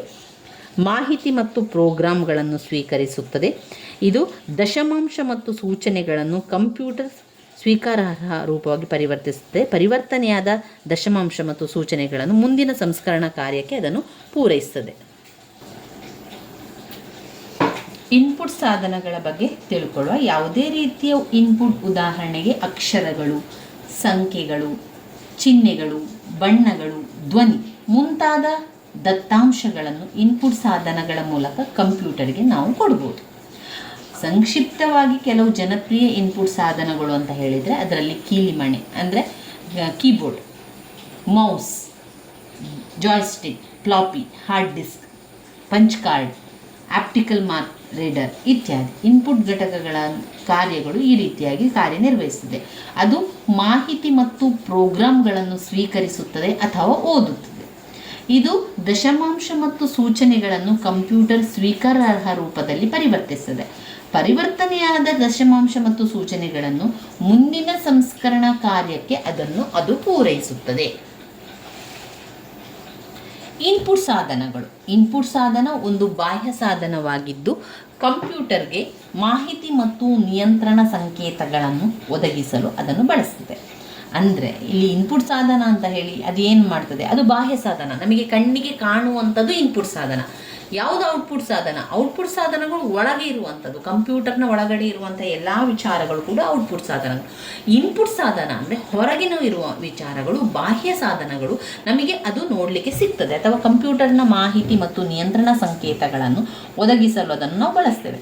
ಇನ್ಪುಟ್ ಮತ್ತು ಔಟ್ಪುಟ್ ಸಾಧನಗಳು ಕಂಪ್ಯೂಟರ್ ಮತ್ತು ಮಾನವನ ನಡುವೆ ಹಾರ್ಡ್ವೇರ್ ಇಂಟರ್ಫೇಸ್ ರೀತಿ ವರ್ತಿಸ್ತದೆ.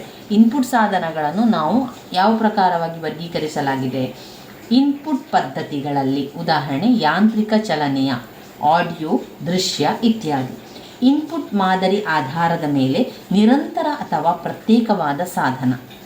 ಮೂರನೇದು ಸ್ವತಂತ್ರ ಡಿಗ್ರಿ ಸಂಖ್ಯೆಯನ್ನು ಒಳಗೊಂಡಿರುವ, ಸ್ವತಂತ್ರ ಡಿಗ್ರಿ ಸಂಖ್ಯೆಗಳನ್ನು ಒಳಗೊಂಡಿರುವ ವಿಚಾರಗಳಾಗಿದೆ. ಕೆಲವು ಇನ್ಪುಟ್ ಸಾಧನಗಳು ಅಂತ ಹೇಳಿದರೆ ಕೀಲಿಮಣೆ, mouse, track ball, joystick, light pen, scanner, touch ಫಲಕಗಳು, ಡಿಜಿಟಲ್ ಕ್ಯಾಮರಾ ಮತ್ತು ಸ್ಮಾರ್ಟ್ ಕಾರ್ಡ್. ಕ್ವಾಲಿಟಿ ಕೀಬೋರ್ಡನ್ನು ನಾವು ನೋಡುವುದಾದರೆ ಬಳಕೆದಾರರು ಗಣಕಕ್ಕೆ ಡೇಟಾ ಮತ್ತು ಸೂಚನೆಗಳನ್ನು ನಮೂದಿಸಲು ಅವಕಾಶವನ್ನು ಮಾಡಿಕೊಡಲು ಕೀಬೋರ್ಡ್ ಕೀಲಿಗಳನ್ನು ಹೊಂದಿರುತ್ತದೆ. ಎಲ್ಲ ಕಂಪ್ಯೂಟರ್ ಕೀಬೋರ್ಡ್ಗಳು ವರ್ಣಮಾಲೆಯ ಅಕ್ಷರಗಳು, ಸಂಖ್ಯೆಗಳು, ವಿರಾಮ ಚಿಹ್ನೆಗಳು, ಇತರ ಮೂಲಭೂತ ಕೀಲಿಗಳನ್ನು ಕೂಡ ಒಳಗೊಂಡಿರುವ ಒಂದು ಟೈಪಿಂಗ್ ಪ್ರದೇಶವನ್ನು ಹೊಂದಿದೆ. ಅನೇಕ ಡೆಸ್ಕ್ಟಾಪ್ ಕಂಪ್ಯೂಟರ್ ಕೀಬೋರ್ಡ್ಗಳು ಕೀಬೋರ್ಡ್ ಬಲಭಾಗದಲ್ಲಿ ಒಂದು ಸಾಂಖ್ಯಿಕ ಕೀಲಿಮಣೆ ಹೊಂದಿದೆ. ನೋಟ್ಬುಕ್ ಮತ್ತು ಅನೇಕ ಕೈಗಣಕಗಳಲ್ಲಿ ಕೀಬೋರ್ಡ್ ಸಿಸ್ಟಮ್ ಘಟಕದ ಮೇಲೆ ನಿರ್ಮಿಸಲಾಗಿದೆ. ಸ್ಟ್ಯಾಂಡರ್ಡ್ ಕಂಪ್ಯೂಟರ್ ಕೀಬೋರ್ಡ್ ಎಂದು ಕರೆಯುವಂಥದ್ದು, ಏಕೆಂದರೆ ಟೈಪಿಂಗ್ ಪ್ರದೇಶದಲ್ಲಿ ಲೇಔಟ್ ಟೈಪ್ ರೈಟರಲ್ಲಿ ಕೀಬೋರ್ಡ್ ಹೋಲ್ತದೆ. ಈ ರೀತಿಯಾಗಿ ಅದೇನು ಮಾಡ್ತದೆ ಅಂತ ಹೇಳಿದರೆ ಮಲ್ಟಿಮೀಡಿಯಾ ಕೀಬೋರ್ಡ್, ಸಂಗೀತ, ವೆಬ್, ಇತರ ಕಾರ್ಯಕ್ರಮಗಳನ್ನು ಸುಲುಕಿಕೊಳ್ಳಲು ವಿಶೇಷ ಕೀಲಿಗಳನ್ನು ಹೊಂದಿರ್ತದೆ. ಗೇಮಿಂಗ್ ಕೀಬೋರ್ಡ್ ಹೆಚ್ಚುವರಿ ಕೀಲಿಗಳು ಹೊಂದಿದ್ದು ಕೀಲಿಕೈ ಮ್ಯಾಕ್ರೋಸ್ ಸಿಸ್ಟಮ್ಸ್ಗಳ ಪ್ರೋಗ್ರಾಮ್ ಮಾಡಬಹುದಾಗಿದೆ. ಈ ಪ್ರಮಾಣಿತ ಅಲ್ಲದ ವಿಶೇಷ ಕೀಲಿಗಳು ಪ್ರಮಾಣಿತ ಕೀಲಿಮಣೆಯಲ್ಲಿ ದೊರೆಯುವುದಿಲ್ಲ. ಇದರ ಪ್ರಯೋಜನ ಏನು? ಇನ್ಪುಟ್ ಸಾಧನಗಳ ಪ್ರಯೋಜನ ಏನು ಅಂತ ಹೇಳಿದರೆ, ಸಾಮಾನ್ಯವಾಗಿ ಎಲ್ಲ ಕಂಪ್ಯೂಟರ್ಗಳು ಕೀಬೋರ್ಡ್ ವ್ಯವಸ್ಥೆ ಹೊಂದಿದ್ದು ಹೆಚ್ಚುವರಿ ಸಾಮಗ್ರಿಗಳ ಖರೀದಿ ಅದಕ್ಕೆ ಬೇಕಾಗಿಲ್ಲ. ಕೀಬೋರ್ಡ್ನಿಂದ ದತ್ತಾಂಶ ಮತ್ತು ಸೂಚನೆಗಳನ್ನು ಕಂಪ್ಯೂಟರ್ಗೆ ಫೀಡ್ ಮಾಡುವುದು ಇತರ ಸಾಧನಗಳಿಂದ ವೇಗವಾಗಿ ಆಗ್ತಾ ಹೋಗ್ತದೆ. ಇದರ ಅನಾನುಕೂಲತೆಗಳು ಅಂತ ಹೇಳಿದರೆ, ಇದು ವೇಗವಾಗಿ ಮತ್ತು ನಿಖರವಾಗಿ ಟೈಪ್ ಮಾಡಲಿಕ್ಕೆ ಹೆಚ್ಚು ಸಮಯವನ್ನು ತೆಗೆದುಕೊಳ್ತದೆ ಮತ್ತು ಟೈಪ್ ಮಾಡುವ ವೇಗ ಕಂಪ್ಯೂಟರ್ನ ವೇಗಕ್ಕೆ ಹೋಲಿಸಿದರೆ ಬಹಳ ನಿಧಾನವಾಗಿ ಆಗ್ತದೆ. ಇದು ಅನಾನುಕೂಲತೆಗಳನ್ನು ಅವರು ಹೇಳುವಂಥದ್ದು. ಅನಾನುಕೂಲತೆಗಳಲ್ಲಿ ಇವುಗಳು ಕೀಬೋರ್ಡ್ ಏನು ಮಾಡ್ತದೆ, ಅದು ವೇಗ ಇಲ್ಲ, ನಿಧಾನವಾಗಿ ಆಗ್ತದೆ. ಅಷ್ಟೇ ಅಲ್ಲದೆ ಅದರ ಕಂಪ್ಯೂಟರ್ನ ವೇಗಕ್ಕಿಂತ ಅದನ್ನು ಹೋಲಿಸಿದರೆ ಇದು ಸ್ವಲ್ಪ ನಿಧಾನವಾಗಿ ಕೆಲಸವನ್ನು ಮಾಡುವಂಥದ್ದು ಅಂತ. ಇದಾದ ಮೇಲೆ ಬರುವಂಥದ್ದು ಮೌಸ್. ಮೊದಲನೇದಾಗಿ ಕೀಬೋರ್ಡನ್ನು ಇಲ್ಲಿ ವಿವರಿಸುವಂಥದ್ದು. ಇನ್ಪುಟ್ ಸಾಧನಗಳು ಯಾವುದೆಲ್ಲ ನಮಗೆ ಕಣ್ಣಿಗೆ ಕಾಣುವಂಥ ವಿಚಾರಗಳೆಲ್ಲ ಇನ್ಪುಟ್ ಸಾಧನಗಳಾಗಿರ್ತದೆ. ನಾವೀಗ ಕೀಬೋರ್ಡನ್ನು ಹೇಳುವಂಥದ್ದು. ಕೀಬೋರ್ಡ್ನ ಬಗ್ಗೆ ನಿಮಗೆ ಏನೆಲ್ಲ ಗೊತ್ತಿದೆ ಅದನ್ನೆಲ್ಲ ಬರಿತಾ ಹೋಗಿ. ನೀವು ಈಗ ಜನರಲ್ ಆಗಿ ನೀವು ಕೀಬೋರ್ಡ್ ಅಂತ ಬಂದಾಗ ಏನೆಲ್ಲ ಬರ್ತದೆ, ಅದರಲ್ಲಿ ಅಂಕೆಗಳು, ಸಂಖ್ಯೆಗಳು, ಚಿಹ್ನೆಗಳು ಎಲ್ಲ ಬರ್ತದಲ್ವ, ಅದೆಲ್ಲ ಕೂಡ ಈ ಕೀಬೋರ್ಡ್ನ ಒಳಗೆ ಬರಿತಾ ಹೋಗಿ. ಹಾಗೆ ಪ್ರಯೋಜನ ಅಂತ ನೋಡಿದರೆ ಅದನ್ನು ನಾವು ನಮ್ಮ ಕಂಪ್ಯೂಟರ್ನ ಕೀಬೋರ್ಡ್ ವ್ಯವಸ್ಥೆಯಲ್ಲಿರ್ತದೆ, ನಮಗೆ ಬೇಕಾದ ರೀತಿಯಲ್ಲಿ ಅದನ್ನು ಬಳಸ್ಕೊಳ್ಬೋದು. ಅನಾನುಕೂಲತೆ ಅಂತ ಹೇಳಿದರೆ ಅದು ನಿಧಾನವಾಗಿ ಕೆಲಸ ಮಾಡ್ತದೆ. ನಮಗೆ ಕಂಪ್ಯೂಟರ್ ವೇಗ ನೋಡಿದರೆ ಇದು ತುಂಬ ನಿಧಾನ ಅಂತ ನಾವು ಬರಿಬೇಕು. ಅದಾದಮೇಲೆ ಮೌಸ್ನ ಬಗ್ಗೆ. ಮೌಸ್ ಕೂಡ ನಮಗೆ ಇನ್ಪುಟ್ ಸಾಧನ, ನಮಗೆ ಕಣ್ಣಿಗೆ ಕಾಣುವಂಥ, ನಾವು ಮುಟ್ಟುವಂತಹ, ನಾವು ಅದನ್ನು ಬಳಸುವಂತಹ, ಹೊರಗೆ ಬಳಸುವಂಥ ಒಂದು ಸಾಧನ ಮೌಸ್ ಅಂದರೆ ಏನು, ಮೌಸಿನ ವಿಚಾರ ಏನು ಮತ್ತು ಮೌಸಿನ ಪ್ರಯೋಜನಗಳೇನು, ಮೌಸಿನ ಅನಾನುಕೂಲತೆಗಳೇನು ಅಂತ ಬರೆಯುವಂಥದ್ದು. ಈ ಮೌಸ್ನ ಬಗ್ಗೆ 5 ಅಂಕ ಕೂಡ ಪ್ರಶ್ನೆಯನ್ನು ಕೇಳ್ತಾರೆ. ಆಗ ನಾವು ಮೌಸ್ನ ಬಗ್ಗೆ ಬರೆದು ಅದರ ಅನುಕೂಲತೆಗಳನ್ನು ಬರೆದು ಅದರ ಅನಾನುಕೂಲತೆಗಳನ್ನು ಬರೆದ್ರೆ ಆಯಿತು. ಒಂದು ಮೌಸ್ ಅದು GUI ಪರಿಸರ ಹೊಂದಿರುವ ವೈಯಕ್ತಿಕ ಕಂಪ್ಯೂಟರ್ನಲ್ಲಿ ಮೌಸ್ ಒಂದು ವ್ಯಾಪಕವಾಗಿ ಅದನ್ನು ಬಳಸಲಾಗ್ತಾ ಇರುವಂತಹ ತೋರಿಸುವ ಸಾಧನ. ಮೌಸ್ ಚಲನೆಯನ್ನು ಪತ್ತೆ ಹಚ್ಚಲು ಯಾಂತ್ರಿಕ ಮೌಸ್ ಕೆಳಭಾಗದಲ್ಲಿ ರಬ್ಬರ್ ಚೆಂಡನ್ನು ಹೊಂದಿದ್ದು ಮೌಸ್ ಚಲನೆಯನ್ನು ಅದು ಪತ್ತೆ ಹಚ್ಚುತ್ತದೆ. ಆಪ್ಟಿಕಲ್ ಮೌಸ್ ಬೆಳಕನ್ನು ಹೊರಸೂಸುವ ಬೆಳಕನ್ನು ಕಂಡುಹಿಡಿಯುವ ಸಾಧನಗಳನ್ನು ಬಳಸದೆ ಒಂದು ತಂತಿರಹಿತ ಮೌಸ್ ಯಾಂತ್ರಿಕ ಅಥವಾ ಆಪ್ಟಿಕಲ್ ರೀತಿಯ ತಂತ್ರಜ್ಞಾನ ಬಳಸಿ ಮಾಹಿತಿ ಪ್ರಸಾರವನ್ನು ಮಾಡ್ತದೆ. ಉದಾಹರಣೆಗೆ ರೇಡಿಯೋ ಅಲೆಗಳು, ಅತಿಗೆಂಪು ಬೆಳಕು ತರಂಗಗಳು, ಇದೆಲ್ಲ ಮೌಸ್ನಲ್ಲಿ ಬರ್ತದೆ. ಇನ್ನರ ಪ್ರಯೋಜನಗಳು ಅಂತ ಬಂದಾಗ, ಕಂಪ್ಯೂಟರ್ನಲ್ಲಿ ಆರಂಭಿಕವಾಗಿ ಮೌಸ್ ಬಳಕೆದಾರರ ಸ್ನೇಹಿ ಅಂತಲೇ ಹೇಳ್ಬೋದು. ಎಲ್ಲರಿಗೆ ಮೌಸ್ ಅಂದರೆ ತುಂಬಾ ಖುಷಿ ಆಗ್ತದೆ. ಯಾಕಂದರೆ ಅದನ್ನು ಹಿಡ್ಕೊಂಡು ಅದನ್ನು ಆ ಒಂದು ಬಾಣವನ್ನು ತೆಗೆದುಕೊಂಡು ಹೋಗುವಂಥದ್ದು, ಆರಂಭಿಕ ಸ್ಥಾನವನ್ನು ತೋರಿಸುವಂಥದ್ದು, ಇದೆಲ್ಲ ತುಂಬಾ ಸ್ನೇಹಿಯಾಗಿ ಕೆಲಸ ಮಾಡ್ತದೆ. GUI ಅಂದರೆ graphical user interface. GUI graphical user ಇಂಟರ್ಫೇಸ್ನಿಂದ ಮೌಸ್ ಬಳಸಲು ಸುಲಭ ಮತ್ತು ತುಂಬಾ ಅನುಕೂಲಕರವಾಗಿರ್ತದೆ. ಐಟಮ್ಗಳನ್ನು ಆಯ್ಕೆ ಮಾಡಲಿಕ್ಕೆ, ಪರದೆಯ ಮೇಲೆ ಒಂದು ನಿರ್ದಿಷ್ಟ ಸ್ಥಾನವನ್ನು ತೋರಿಸಲಿಕ್ಕೆ ಮೌಸ್ ಕೀಬೋರ್ಡ್ ಬಳಕೆಗಿಂತ ವೇಗವಾಗಿ ಕೆಲಸವನ್ನು ಮಾಡ್ತದೆ. ಇದರ ಅನಾನುಕೂಲತೆಗಳೇನು? ಮೌಸ್ನ ಅನಾನುಕೂಲತೆಗಳನ್ನು ನಾವು ನೋಡಿದರೆ, ಒಂದು ಮೌಸ್ ಬಳಸಿ ಪಠ್ಯವನ್ನು ಇನ್ಪುಟ್ ಆಗಿ ಕೊಡುವುದು ಸುಲಭ ಮತ್ತು ಅನುಕೂಲಕರ ಅಲ್ಲ. ಒಂದು ಮೌಸ್ ಬಳಸಿ ಆಜ್ಞೆಗಳನ್ನು ನೀಡುವುದು ಕೀಬೋರ್ಡ್ ಬಳಕೆಗಿಂತ ನಿಧಾನ. ಅಧಿಕ ನಿಖರತೆಯ ಅಗತ್ಯವಿರುವ ರೇಖಾಚಿತ್ರಗಳನ್ನು ಮೌಸ್ನಿಂದ ಸಾಕಷ್ಟು ನಿಖರವಾಗಿ ಬಿಡಿಸಲಾಗುವುದಿಲ್ಲ. ಮೌಸ್ಗೆ ಸಾಮಾನ್ಯವಾಗಿ ನಿರ್ವಹಿಸಲು ಸಮತಟ್ಟಾದ ಮೇಲ್ಮೈ ಅಗತ್ಯ ಇದೆ. ಒಂದು ಮೌಸನ್ನು ಟ್ರ್ಯಾಕ್ ಬಾಲ್ಗೆ ಹೋಲಿಸಿದರೆ ಕಾರ್ಯನಿರ್ವಹಿಸಲು ಹೆಚ್ಚು ಮೇಜಿನ ಜಾಗದ ಅವಶ್ಯಕತೆ ಇದೆ. ಟ್ರ್ಯಾಕ್ ಬಾಲ್ ಇನ್ನು ಬರುವಂತಹ ಒಂದು ಟ್ರ್ಯಾಕ್ ಬಾಲ್. ಟ್ರ್ಯಾಕ್ ಬಾಲ್ ಎಲ್ಲಿ ಬರ್ತದೆ? ಟ್ರ್ಯಾಕ್ ಬಾಲ್ ಒಂದು ಸ್ಥಾಯಿ ತೋರು ಕಡ್ಡಿ ಸಾಧನವಾಗಿದ್ದು ಅದರ ಮೇಲೆ ಬಾಲ್ ಮೆಕ್ಯಾನಿಸಮ್ ಇದೆ. ಟ್ರ್ಯಾಕ್ ಬಾಲ್ ಒಂದು ತಲೆಗೆಳಗಾದ ಮೌಸ್ ಬಹಿರಂಗವಾಗಿ ಚಾಚಿಕೊಂಡಿರುವ ಚೆಂಡಿನ ಹಾಗೆ ತೋರುತ್ತದೆ. ಇದನ್ನು ಕಂಪ್ಯೂಟರ್ ಪರದೆಯ ಮೇಲೆ ಚಿತ್ರಗಳನ್ನು ಸರಿಸಲು, ಕರ್ಸರ್ ಚಲಿಸಲು ಬಳಸಲಾಗ್ತದೆ. ಬಳಕೆದಾರ ಟ್ರ್ಯಾಕ್ ಬಾಲ್ ಚಲಿಸುವ ಮೂಲಕ ಪರದೆಯ ಮೇಲೆ ನ್ಯಾವಿಗೇಟ್ ಮಾಡಬಹುದು. ಅದರ ಪ್ರಯೋಜನಗಳು: ಹಿಡಿಯಾಗಿ ಟ್ರ್ಯಾಕ್ ಬಾಲನ್ನು ಚಾಲನೆ ಮಾಡುವುದಿಲ್ಲವಾದ್ದರಿಂದ ಸೀಮಿತ ಮೇಜಿನ ಜಾಗದಲ್ಲಿ ಬಳಕೆದಾರರು ಸುಲಭವಾಗಿ ಉಪಯೋಗಿಸಬಹುದು. ಅನಾನುಕೂಲತೆಗಳೇನು? ಟ್ರ್ಯಾಕ್ ಬಾಲ್ ಸಾಮಾನ್ಯವಾಗಿ ಮೌಸ್ನಷ್ಟು ನಿಖರವಾಗಿಲ್ಲ. ಟ್ರ್ಯಾಕ್ ಬಾಲ್ನ ಚೆಂಡನ್ನು ಯಾಂತ್ರಿಕತೆ ಮೌಸ್ಗಿಂತ ಹೆಚ್ಚು ಆಗಾಗ್ಗೆ ಶುಚಿಗೊಳಿಸುವಂಥ ಅಗತ್ಯ ಕೂಡ ಇರ್ತದೆ. ಇನ್ನು ಬರುವಂತಹ ಪಾಯಿಂಟ್ಸ್ ಅಥವಾ ಇನ್ಪುಟ್ ಸಾಧನ ಟಚ್ ಪ್ಯಾಡ್ಗಳು. ಹೊರಗೆ ನೀವು ಕೀಬೋರ್ಡ್ನ ಮೇಲ್ಗಡೆಯ ಒಂದು ಕೆಳಗಡೆಯಲ್ಲಿ ಈಗ ಎಲ್ಲ ಅಕ್ಷರಗಳಿರ್ತದಲ್ಲ, ಕೀಬೋರ್ಡ್ನಲ್ಲೆಲ್ಲ ಅಕ್ಷರಗಳಿರ್ತದೆ, ಅದರ ಕೆಳಗೆ ಒಂದು ಟಚ್ ಪ್ಯಾಡ್ ಅಂತ ಇರ್ತದೆ. ನಾವು ಅದನ್ನು ಹೀಗೆ ಸ್ವಲ್ಪ ಮುಟ್ಟಿದರೂ ಕೂಡ ಅದು ಓಪನ್ ಆಗುವಂಥ ಟಚ್ ಪ್ಯಾಡ್ ಇರ್ತದೆ. ಈ ಟಚ್ ಪ್ಯಾಡ್ ನಾವು ಪೋರ್ಟಬಲ್ ಕಂಪ್ಯೂಟರ್ನಲ್ಲಿ ಮೌಸ್ ಪಾಯಿಂಟರ್ ಸರಿಸಲು ಬಳಸಬಹುದಾದ ಒಂದು ಸಣ್ಣ ಒತ್ತಡ ಮತ್ತು ಚಲನೆಯ ಸೆನ್ಸಿಟಿವ್ ಪ್ರದೇಶ ಆಗಿದೆ. ಬಾಹ್ಯ ಸಾಧನವಾಗಿ ಮೌಸ್ ಹೊಂದುವ ಬದಲಾಗಿ ಟಚ್ ಪ್ಯಾಡ್ಗಳು ಒಂದು ಸೂಕ್ಷ್ಮ ಪ್ಯಾಡ್ ತುಲನಾತ್ಮಕ ಸ್ಥಾನಗಳು ಅಡ್ಡಲಾಗಿ ಎಳೆಯುತ್ತದೆ ಮತ್ತು ಒಂದು ಅಥವಾ ಅನೇಕ ಬೆರಳುಗಳ ಮೂಲಕ ಸಾಧನ ಸಂವಹನ. ಬಳಕೆದಾರರು ನಾವು ಪ್ಯಾಡ್ ಅಡ್ಡಲಾಗಿ ನಮ್ಮ ಬೆರಳು ಸರಿಸಲು ಪರದೆಯ ಮೇಲೆ ಮೌಸ್ ಪಾಯಿಂಟರ್ಗಳು ಅದೇ ದಿಕ್ಕಿನಲ್ಲಿ ಚಲಿಸುತ್ತದೆ. ಒಂದು ಟಚ್ ಪ್ಯಾಡ್, ಒಂದು ಮೌಸ್, ಒಂದು ಪರ್ಯಾಯ. ಅದರ ಪ್ರಯೋಜನಗಳು: ಟಚ್ ಪ್ಯಾಡ್ನ ಪ್ರಯೋಜನಗಳನ್ನು ನಾವು ನೋಡಿದರೆ ಸುಲಭ ಮತ್ತು ವೇಗವಾಗಿ ಒಂದು ಬೆರಳು ನಿಯಂತ್ರಣ ಮಾಡ್ತದೆ. ಪೋರ್ಟಬಲ್ ಸಾಧನಗಳಿಗೆ ಐಡಿಯಲ್. ಸುಲಭ ಮತ್ತು ವೇಗವಾಗಿ ಒಂದು ಬೆರಳು ನಿಯಂತ್ರಣ ಮತ್ತು ಪೋರ್ಟಬಲ್ ಸಾಧನಗಳಿಗೆ ಐಡಿಯಲ್. ಅನಾನುಕೂಲತೆಗಳೇನು? ದುಬಾರಿ ಹಾಗೂ ನಿರ್ದಿಷ್ಟ ಸಾಧನಗಳಲ್ಲಿ ಕಂಡುಬರುತ್ತದೆ. ಉದಾಹರಣೆ ಅದು ಲ್ಯಾಪ್ಟಾಪಲ್ಲಿ. ಇನ್ನು ಬರುವಂಥದ್ದು ಟಚ್ ಸ್ಕ್ರೀನ್ಗಳು. ಟಚ್ ಸ್ಕ್ರೀನ್ಗಳು ನಾವು ಸ್ಕ್ರೀನನ್ನು ಟಚ್ ಮಾಡುವಂಥದ್ದು. ಟಚ್ ಸ್ಕ್ರೀನ್ ಒಂದು ಇನ್ಪುಟ್ ಅಥವಾ ಔಟ್ಪುಟ್ ಸ್ಪರ್ಶ ಸಂವೇದನಾ ಪ್ರದರ್ಶಕ ಅಂತ ಹೇಳ್ಬೋದು. ಟಚ್ ಸ್ಕ್ರೀನ್ಗಳು ಹೆಚ್ಚಾಗಿ ಮಳಿಗೆಗಳಲ್ಲಿ, ಹೋಟೆಲ್ಗಳಲ್ಲಿ, ಮಾಲ್ಗಳಲ್ಲಿ ಅಂತ ಹೇಳುವಂಥದ್ದು, ವಿಮಾನಗಳಲ್ಲಿ, ವಸ್ತು ಸಂಗ್ರಹಾಲಯಗಳಲ್ಲಿ ಮಾಹಿತಿಯನ್ನು ಪಡೆಯಲು ಬಳಸಲಾಗ್ತದೆ. ATM ಯಂತ್ರಗಳಲ್ಲಿಯೂ ಕೂಡ ನೀವು ನೋಡಿರ್ಬೋದು, ನಾವು ಸ್ಕ್ರೀನನ್ನು ಟಚ್ ಮಾಡಿ ವಿಡ್ರಾ ಮಾಡುವಂಥದ್ದು, ಸೇವಿಂಗ್ ಅಕೌಂಟನ್ನು ನೋಡುವಂಥದ್ದು, ಇದನ್ನೆಲ್ಲ ನಾವು ಎಲ್ಲಿ ನೋಡ್ತೇವೆ? ATM ಯಂತ್ರಗಳಲ್ಲಿ ನಾವು ನೋಡ್ತೇವೆ. ಬ್ಯಾಂಕುಗಳ ಖಾತೆಗಳಲ್ಲಿ ಸುಲಭವಾಗಿ ಪ್ರವೇಶವನ್ನು ಅನುಮತಿಸಲು ಟಚ್ ಸ್ಕ್ರೀನ್ಗಳನ್ನು ಬಳಸ್ತೇವೆ. ಟಚ್ ಸ್ಕ್ರೀನ್ಗಳ ಪ್ರಯೋಜನಗಳೇನು? ಮಾನಿಟರ್ ಹೊರತುಪಡಿಸಿ ಯಾವುದೇ ಹೆಚ್ಚುವರಿ ಪೆರಿಫೆರಲ್ಸ್ ಅಗತ್ಯವಿದ್ದು, ಟಚ್ ಸ್ಕ್ರೀನ್ ಸಾಮಾನ್ಯವಾಗಿ ಪರದೆಯ ಮೇಲೆ ಆಜ್ಞೆಗಳನ್ನು ಪದಗಳು ಅಥವಾ ಚಿಹ್ನೆಗಳ ಮೂಲಕ ಗುರುತಿಸಿ ಸುಲಭ ಪ್ರವೇಶವನ್ನು ಅನುಮತಿಸುತ್ತದೆ. ಟಚ್ ಸ್ಕ್ರೀನ್ ಅನಾನುಕೂಲತೆಗಳು ಅಂತ ಹೇಳಿದರೆ, ಭುಜದ ಚಲನೆಗಳು ಬಹಳಷ್ಟು ಅಗತ್ಯವಿರುವುದರಿಂದ ಟಚ್ ಸ್ಕ್ರೀನ್ ದೊಡ್ಡ ಪ್ರಮಾಣದ ದಶಮಾಂಶ ನಮೂದಿಸಲು ಸೂಕ್ತವಲ್ಲ. ಈಗಾಗಲೇ ತೆರೆಯ ಮೇಲೆ ಇರುವ ಐಟಮ್ಗಳನ್ನು ಮಾತ್ರ ಆಯ್ಕೆ ಮಾಡಬಹುದು. ಇನ್ನು ಜಾಯ್ಸ್ಟಿಕ್ ಎನ್ನುವಂಥದ್ದು ಒಂದು ತೋರುಗಡ್ಡಿ ಸಾಧನವಾಗಿದ್ದು ಲಂಬ ಸನ್ನೆ ಒಂದು ಬೇಸ್ನಲ್ಲಿ ಸ್ಥಾಪಿಸಲಾಗಿದೆ. ಇದು ಲಿವರ್, ಸಾಮಾನ್ಯವಾಗಿ ಗುಂಡಿಗಳನ್ನು ಒಳಗೊಂಡಿರುತ್ತದೆ. ಅವುಗಳನ್ನು ಟ್ರಿಗರ್ಗಳೆಂದು ಕರೆಯುತ್ತೇವೆ. ಜಾಯ್ಸ್ಟಿಕ್ ಒತ್ತಿದ ಕೂಡಲೇ ಕೆಲವು ಘಟನೆಗಳು ಸಕ್ರಿಯಗೊಳ್ಳುತ್ತದೆ. ಅವುಗಳನ್ನು ಮುಖ್ಯವಾಗಿ ಕಂಪ್ಯೂಟರ್ನ ಆಟಗಳು ಅಥವಾ ಆಸ್ಪತ್ರೆಗಳಲ್ಲಿ ಅಲ್ಟ್ರಾಸೌಂಡ್ ಸ್ಕ್ಯಾನರ್ಗಳಲ್ಲಿ ಬಳಸ್ತೇವೆ. ನೀವು ತುಂಬ ಜನ ನೋಡಿರ್ಬೋದು, ಅಲ್ಟ್ರಾಸೌಂಡನ್ನು ಮಾಡುವಂತಹ ಅದನ್ನು ಜಾಯ್ಸ್ಟಿಕ್ಕನ್ನು ಬಳಸ್ತಾರೆ. ಈ ರೀತಿಯ ಒಂದು ಸ್ಟಿಕ್, ಅದು ಸ್ಕ್ಯಾನಿಂಗ್ ಮಾಡುವಾಗ ಅದನ್ನು ನಾವು ಬಳಸ್ತೇವೆ. ಅದರ ಪ್ರಯೋಜನಗಳು ಅಂತ ಹೇಳಿದರೆ, ಆಟಗಳಲ್ಲಿ ಬೇಕಾದ ವೇಗ ಸ್ಪಂದನವನ್ನು ಜಾಯ್ಸ್ಟಿಕ್ ಒದಗಿಸ್ತದೆ. ಅನಾನುಕೂಲತೆಗಳಲ್ಲಿ ಇದನ್ನು ಬಳಸಿ ತೆರೆಯಲ್ಲಿರುವ ವಸ್ತುಗಳನ್ನು ನಿಖರವಾಗಿ ಆರಿಸುವುದು ಬಹಳ ಕಷ್ಟ. ಇನ್ನು ಬಾರ್ಕೋಡ್ ರೀಡರ್. ಬಾರ್ಕೋಡ್ ಓದಲು ಲೇಸರ್ ಕಿರಣಗಳನ್ನು ಬಳಸ್ತದೆ.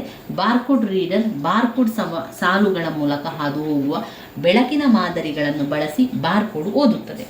ಬಾರ್ಕೋಡ್ ರೀಡರನ್ನು ವ್ಯಾಪಕವಾಗಿ PON ಉದಾಹರಣೆಗೆ ಸೂಪರ್ ಮಾರ್ಕೆಟ್ಗಳಲ್ಲಿ, ಅಂಗಡಿಗಳು, ಗ್ರಂಥಾಲಯಗಳು ಇತ್ಯಾದಿ ಕಡೆ ಬಳಸ್ತೇವೆ.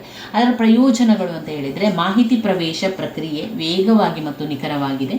ಬಾರ್ ಸಂಕೇತಗಳು ಸಾಮಾನ್ಯ ಮುದ್ರಣ ವಿಧಾನಗಳ ಮೂಲಕ ಮುದ್ರಿಸಬಹುದು. ವಸ್ತುವಿನ ಹೆಸರು ಅಥವಾ ಅದರ ನಿಜವಾದ ಬೆಲೆಯನ್ನು ಬರೆಯಬೇಕಾದ ಅಗತ್ಯವಿಲ್ಲ. ಅದರ ಅನಾನುಕೂಲತೆಗಳು ಅಂತ ಹೇಳಿದರೆ ಯಾವುದೇ ಕೊಳಕು ಅಥವಾ ಗುರುತು ಇದ್ದಾಗ ಬಾರ್ಕೋಡ್ ರೀಡರ್ ಬಾರ್ ಸಂಕೇತವನ್ನು ತಪ್ಪಾಗಿ ಗುರುತಿಸಬಹುದು. ಕೇವಲ ಸಂಖ್ಯೆಗಳನ್ನು ಮಾತ್ರ ಕೋಡು ಬಳಸುತ್ತದೆ. ಇನ್ನು ಮ್ಯಾಗ್ನೆಟಿಕ್ ಇಂಕ್ ಕ್ಯಾರೆಕ್ಟರ್ ರೀಡರ್, ಕಾಂತೀಯ ಇಂಕ್ ಕ್ಯಾರೆಕ್ಟರ್ ರೆಕಾಗ್ನಿಷನ್ ರೀಡರ್ ಕಾಂತೀಯ ಶಾಯಿಯಿಂದ ಮುದ್ರಿತ ಪಠ್ಯ ಓದಬಹುದು. ಕಾಂತೀಯ ಇಂಕ್ ಕ್ಯಾರೆಕ್ಟರ್ ರೆಕಾಗ್ನಿಷನ್ ಅನ್ನು ಬ್ಯಾಂಕಿಂಗ್ ಉದ್ಯಮ, ಚೆಕ್ಗಳ ಪ್ರಕ್ರಿಯೆಗೆ ಅತ್ಯಂತ ಪ್ರತ್ಯೇಕವಾಗಿ ಬಳಸಲಾಗ್ತದೆ. ಅಕ್ಷರಗಳು ಚೆಕ್ ಸಂಖ್ಯೆ, ಬ್ಯಾಂಕ್ ಸಂಖ್ಯೆ, ಗ್ರಾಹಕರ ಸಂಖ್ಯೆಯನ್ನು ಪ್ರತಿನಿಧಿಸುತ್ತದೆ. ಅದರ ಪ್ರಯೋಜನಗಳೇನು? MICR ನಕಲು ಮಾಡುವುದು ಕಷ್ಟ. ಡಾಕ್ಯುಮೆಂಟ್ ಮಡಚಿ ಹೋಗಿದ್ದರೂ ಮೇಲೆ ಬರೆದಿದ್ದರೂ ಸಹ ಇದನ್ನು ಓದಬಹುದು. ಅನಾನುಕೂಲತೆಗಳು: MICR ರೀಡರ್ ಎನ್ಕೋಡ್ಗಳು ಬಹಳ ದುಬಾರಿ. ವ್ಯವಸ್ಥೆಯನ್ನು ಕೆಲವೇ ವಿವಿಧ ಅಕ್ಷರ ಜೋಡಿಸಿ ಸ್ವೀಕರಿಸಬಹುದು. ಚಿತ್ರ ಸ್ಕ್ಯಾನರ್ ಒಂದು ಬೆಳಕಿನ ಸಂಜ್ಞೆಯ ಇನ್ಪುಟ್ ಸಾಧನ. ಇದು ಮುದ್ರಿತ ಪಠ್ಯ ಮತ್ತು ಗ್ರಾಫಿಕ್ಗಳನ್ನು ಡಿಜಿಟಲ್ ರೂಪಕ್ಕೆ ಪರಿವರ್ತಿಸಿ ಕಂಪ್ಯೂಟರ್ ಮೂಲಕ ಮತ್ತಷ್ಟು ಸಂಸ್ಕರಿಸುತ್ತದೆ. ಇದರ 2 ಜನಪ್ರಿಯ ವಿಧಾನ ಅಂತ ಹೇಳಿದರೆ ಫ್ಲ್ಯಾಟ್ ಬೆಡ್ ಸ್ಕ್ಯಾನರ್. ಇದು ಕಾಗದದ ಪ್ರತಿಯನ್ನು ಸೃಷ್ಟಿಸುವ ಯಂತ್ರದ ಕೆಲಸವನ್ನು ಮಾಡ್ತದೆ, ಆದರೆ ಇಲ್ಲಿ ಕಾಗದದ ಪ್ರತಿಯ ಬದಲು ಕಡತವನ್ನು ದಾಖಲಿಸುತ್ತದೆ. ಇದು ಕೈಯಾರೆ ಸ್ಕ್ಯಾನರ್ಗಳನ್ನು ಇಮೇಲ್ ಮೇಲೆ ರವಾನಿಸಬಹುದು. ಇದು ಪೋರ್ಟಬಲ್ ಸಾಧನ. ನೀವು ಕಾಗದದ ಚಿತ್ರವನ್ನು ನಿಮ್ಮ ಕಂಪ್ಯೂಟರ್ಗೆ ನಕಲಿಸಲು ಬಳಸಬಹುದು. ಕೈಯಿಂದ ನಡೆಸುವ ಸ್ಕ್ಯಾನರ್ಗಳು ಸಣ್ಣ ಚಿತ್ರಗಳನ್ನು ವಶಪಡಿಸಿಕೊಳ್ಳುವುದರಲ್ಲಿ ಸೂಕ್ತವಾಗಿದೆ. ಉದಾಹರಣೆಗೆ ಸಹಿಯನ್ನು ಮತ್ತು ಲೋಗೋಗಳನ್ನು ಕೈಯಲ್ಲಿ ಹಿಡಿಯುವ ಸ್ಕ್ಯಾನರ್. ಮತ್ತು ಒಂದು ಫ್ಲ್ಯಾಟ್ ಬೆಡ್ ಸ್ಕ್ಯಾನರ್ಗಿಂತ ಹೆಚ್ಚು ಸಣ್ಣ, ಕಡಿಮೆ ವೆಚ್ಚದಾಯಕ ಮತ್ತು ಹೆಚ್ಚು ವರ್ಗಾಯಿಸಬಹುದಾಗಿದೆ. ಸ್ಕ್ಯಾನರ್ಗಳು ಮುಖ್ಯವಾಗಿ ಚಿತ್ರಗಳನ್ನು ವಶಪಡಿಸಿಕೊಳ್ಳುವಲ್ಲಿ, ಸಂಗ್ರಹಿಸುವ, ವಿಶ್ಲೇಷಿಸುವ, ಪ್ರದರ್ಶಿಸುವ, ಮುದ್ರಣ ಮತ್ತು ಚಿತ್ರಗಳ ಕುಶಲತೆಯನ್ನು ಒಳಗೊಂಡಿರುವ ಇಮೇಜ್ ಪ್ರೊಸೆಸಿಂಗ್ನಲ್ಲಿ ಬಳಸಲಾಗುತ್ತದೆ. ಹಲವು ಸ್ಕ್ಯಾನರ್ಗಳು OCR ಹೊಂದಿದ್ದು ಪಠ್ಯದ ಚಿತ್ರವನ್ನು ಪಠ್ಯ ಕಡತವನ್ನಾಗಿ ಪರಿವರ್ತಿಸಲುಬಹುದು. ಇದರ ಪ್ರಯೋಜನ ಏನು? ಸೂಕ್ತ OCR ಸಾಫ್ಟ್ವೇರ್ ಹೊಂದಿರುವ ಸ್ಕ್ಯಾನರ್ ಒಂದು OCR ಸಿಸ್ಟಮ್ಗಳಂತೆ ಕೆಲಸ ಮಾಡ್ತದೆ. ಅನಾನುಕೂಲತೆಗಳು: ಸ್ಕ್ಯಾನರ್ 2 ಆಯಾಮಗಳ ವಸ್ತುಗಳನ್ನು ಉತ್ತಮವಾಗಿ ಸ್ಕ್ಯಾನರ್ ಮಾಡ್ತದೆ. 3D ವಸ್ತುಗಳು ಕಷ್ಟ. ಸ್ಕ್ಯಾನ್ ಮಾಡಿದ ಚಿತ್ರಗಳು ಸಾಮಾನ್ಯವಾಗಿ ಬಹಳಷ್ಟು ಸಂಗ್ರಹ ಜಾಗಗಳನ್ನು ತೆಗೆದುಕೊಳ್ಳಬಹುದು. ಇನ್ನು ಬರುವಂತಹ ಇನ್ಪುಟ್ ಸಾಧನಗಳು ಅಂತ ಹೇಳಿದರೆ ಗ್ರಾಫಿಕ್ಸ್ ಟ್ಯಾಬ್ಲೆಟ್ಗಳು. ಗ್ರಾಫಿಕ್ ಟ್ಯಾಬ್ಲೆಟ್ ಒಂದು ಫ್ಲ್ಯಾಟ್ ಆಯತಾಕಾರದ ವಿದ್ಯುನ್ಮಾನ ಪ್ಲಾಸ್ಟಿಕ್ ಬೋರ್ಡ್ ಆಗಿದೆ. ಇದರ ಮೇಲೆ ಸ್ಟೈಲಸ್ನಿಂದ ಬರೆಯುತ್ತಾರೆ. ಇದು ಮುಖ್ಯವಾಗಿ ವಾಸ್ತುಶಿಲ್ಪಿಗಳು, ಮ್ಯಾಪ್ ಮಾರ್ಕರ್, ಕಲಾವಿದರು, ವಿನ್ಯಾಸಕರು, ಕಂಪ್ಯೂಟರ್ ನೆರವಿನ ವಿನ್ಯಾಸ ಮತ್ತು ಪರಿಷ್ಕರಣೆ ಮಾಡಲು ಬಳಸಲಾಗುತ್ತದೆ. ಗ್ರಾಫಿಕ್ ಟ್ಯಾಬ್ಲೆಟ್ ಮೇಲಿನ ಪ್ರತಿ ಸ್ಥಳ ಪರದೆಯ ಮೇಲಿನ ನಿರ್ದಿಷ್ಟ ಸ್ಥಳಕ್ಕೆ ಅನುರೂಪವಾಗಿದೆ. ಒಂದು ಗ್ರಾಫಿಕ್ ಟ್ಯಾಬ್ಲೆಟ್ನ ಬಹಳ ನಿಖರತೆಯಿಂದ ಡ್ರಾಯಿಂಗ್, ಕಡತ ರೂಪಿಸಲು ಬಳಸಬಹುದು. ಅದರ ಪ್ರಯೋಜನಗಳನ್ನು ನಾವು ನೋಡಿದರೆ, ಒಂದು ಸ್ಟೈಲಸ್ ತ್ವರಿತವಾಗಿ ಟ್ಯಾಬ್ಲೆಟ್ ವಿವಿಧ ಸ್ಥಾನಗಳನ್ನು ತೋರಿಸಲು ಉಪಯೋಗಿಸಬಹುದು. ಅನಾನುಕೂಲತೆಗಳು: ಒಂದು ಸ್ಟೈಲಸ್, ಒಂದು ಗ್ರಾಫಿಕ್ ಟ್ಯಾಬ್ಲೆಟ್ ಸಾಮಾನ್ಯವಾಗಿ ಒಟ್ಟಾಗಿ ಕೆಲಸ ಮಾಡಬೇಕು ಮತ್ತು ಪ್ರತ್ಯೇಕವಾಗಿ ಕೆಲಸ ಸಾಧ್ಯವಿಲ್ಲ. ಆಪ್ಟಿಕಲ್ ಮಾರ್ಕ್ ಗುರುತಿಸುವಿಕೆ OMR. ಓದುಗರು ಪೂರ್ವ ಮುದ್ರಿತ ಅರ್ಜಿಗಳ ಕೆಲವು ಸ್ಥಳಗಳಲ್ಲಿ ಕೈಯಲ್ಲಿ ಬಿಡಿಸಿದ ಸಣ್ಣ ವಲಯಗಳ ಅಥವಾ ಆಯತಗಳ ಮಾರ್ಕ್ಗಳನ್ನು ಗ್ರಹಿಸಬಲ್ಲದು. OMR ರೀಡರ್ ಮೊದಲು ಬೆಳಕಿನ ಮಾದರಿಗಳನ್ನು ಆಧರಿಸಿದ ಸರಿಯಾದ ಉತ್ತರಗಳನ್ನು ದಾಖಲಿಸಲು ಉತ್ತರ ಕೀ ಶೀಟ್ ಓದುತ್ತದೆ. ನಂತರ ಉಳಿದ ದಾಖಲೆಗಳನ್ನು ಓದುತ್ತದೆ ಮತ್ತು ಉತ್ತರ ಕೀ ಶೀಟ್ ಜೊತೆಗೆ ಬೆಳಕಿನ ತಮ್ಮ ಮಾದರಿಗಳನ್ನು ಹೋಲಿಸುತ್ತದೆ. OMR ರೀಡರನ್ನು ಸಾಮಾನ್ಯವಾಗಿ ಪ್ರಶ್ನಾವಳಿಗಳಲ್ಲಿ, ಆಮೇಲೆ ನೋಂದಣಿ ರೂಪಗಳಲ್ಲಿ, ಬಹು ಆಯ್ಕೆ ಉತ್ತರಗಳನ್ನು ಬಳಸುವಲ್ಲಿ, ಲಾಟರಿ ಟಿಕೆಟ್ಗಳಲ್ಲಿ ಅದನ್ನು ಬಳಸಲಾಗ್ತದೆ. ಅದರ ಪ್ರಯೋಜನ ಏನು? ಅದರ ಪ್ರಯೋಜನಗಳು ಕೈ ಬರಹದ ಅಕ್ಷರಗಳನ್ನು ಓದುವುದಕ್ಕಿಂತ ಮಾರ್ಕ್ಗಳನ್ನು ಗುರುತಿಸುವಾಗ ಕಡಿಮೆ ತಪ್ಪುಗಳಾಗುವುದರಿಂದ OMR OCRಗಿಂತ ಉತ್ತಮ. ಬೃಹತ್ ಪ್ರಮಾಣದ ಮಾಹಿತಿಗಳನ್ನು ವಿಶೇಷ ತರಬೇತಿ ಸಿಬ್ಬಂದಿ ಅಗತ್ಯವಿಲ್ಲದೆ ತ್ವರಿತವಾಗಿ ಮತ್ತು ಸುಲಭವಾಗಿ ಸಂಗ್ರಹಿಸಬಹುದು. ದತ್ತಾಂಶ ವೆಚ್ಚ ಮತ್ತು ದತ್ತಾಂಶದ ಇನ್ಪುಟ್ ದೋಷಗಳನ್ನು ಕಡಿಮೆ ಮಾಡಬಹುದು. ಇಲ್ಲಿ ಡೇಟಾ ವಿವರಗಳು ನಮೂದಿಸುವ ಅಗತ್ಯವಿಲ್ಲ. ಇದರ ಅನಾನುಕೂಲತೆಗಳೇನು? OMR ರೀಡರನ್ನು ಪ್ರತಿ ಹೊಸ ಡಾಕ್ಯುಮೆಂಟ್ ವಿಧಾನಕ್ಕೆ ರೀಪ್ರೋಗ್ರಾಮ್ ಮಾಡುವ ಅಗತ್ಯವಿದೆ. OMR ಓದುಗರು ತುಲನಾತ್ಮಕವಾಗಿ ನಿಧಾನವಾಗಿದೆ. ದಾಖಲೆಗಳನ್ನು ಮಾರ್ಕ್ ಮಾಡುವ ವ್ಯಕ್ತಿ ನಿಖರವಾಗಿ ಸೂಚನೆಗಳನ್ನು ಅನುಸರಿಸಬೇಕು. ಒಂದು ನಮೂನೆಯಲ್ಲಿ ಯಾವುದೇ ಫೋಲ್ಡಿಂಗ್ ಮತ್ತು ಕೊಳಕು ಸರಿಯಾಗಿ ಓದುವುದರಿಂದಲೂ ಪಡೆಯಬಹುದು. ಇನ್ನು ಬರುವಂತಹ ಇನ್ಪುಟ್ ಸಾಧನ ಡಿಜಿಟಲ್ ಕ್ಯಾಮರಾ. ಇದು ನೀವು ಡಿಜಿಟಲ್ ಕ್ಯಾಮರಾದ ಬಗ್ಗೆ ನಿಮಗೆ ಏನೆಲ್ಲ ಗೊತ್ತಿದೆ ಅದನ್ನೆಲ್ಲ ಬರಿತಾ ಹೋಗ್ಬೋದು. ನಾವು ಇದರಲ್ಲಿರುವಂಥದ್ದು ನೋಡೋದಾದರೆ ಇದರಲ್ಲಿರುವಂಥ ವಿಚಾರವನ್ನು ನಿಮಗೆ ತಿಳಿಸ್ಕೊಡ್ತೇನೆ. ಅದಾದಮೇಲೆ ಸ್ವಲ್ಪ ಅವುಗಳನ್ನು ಸೇರಿಸಿಕೊಳ್ಳಿ. ಇನ್ನು ಕೆಲವು ನಿಮಗೆ ಬಂದಿರುವಂಥ, ನಿಮ್ಮ ಯೋಚನೆಗೆ ಬಂದಿರುವಂಥದ್ದು, ನಿಮಗೆ ಗೊತ್ತಿರುವಂಥ ವಿಚಾರವನ್ನು ಸೇರಿಸ್ತಾ ಬರೆಯುವಂಥದ್ದು. ಡಿಜಿಟಲ್ ಕ್ಯಾಮರಾ ಸಾಂಪ್ರದಾಯಿಕ ಬದಲಿಗೆ ಚಿತ್ರಗಳನ್ನು ತೆಗೆದುಕೊಳ್ಳುತ್ತದೆ. ಡಿಜಿಟಲ್ ಚಿತ್ರಗಳನ್ನು ಸಂಗ್ರಹಿಸುತ್ತದೆ. ಡಿಜಿಟಲ್ ಕ್ಯಾಮರಾಗಳು ಚಿತ್ರಗಳನ್ನು ಶೇಖರಿಸಿಡಲು ವಿವಿಧ ಮಾಧ್ಯಮ ಬಳಸಿಕೊಳ್ಳುತ್ತದೆ. ಉದಾಹರಣೆಗೆ flash memory card, floppy disk ಮತ್ತು ಕಾಂಪ್ಯಾಕ್ಟ್ ಡಿಸ್ಕ್. ಇದರ ಪ್ರಯೋಜನಗಳೇನು?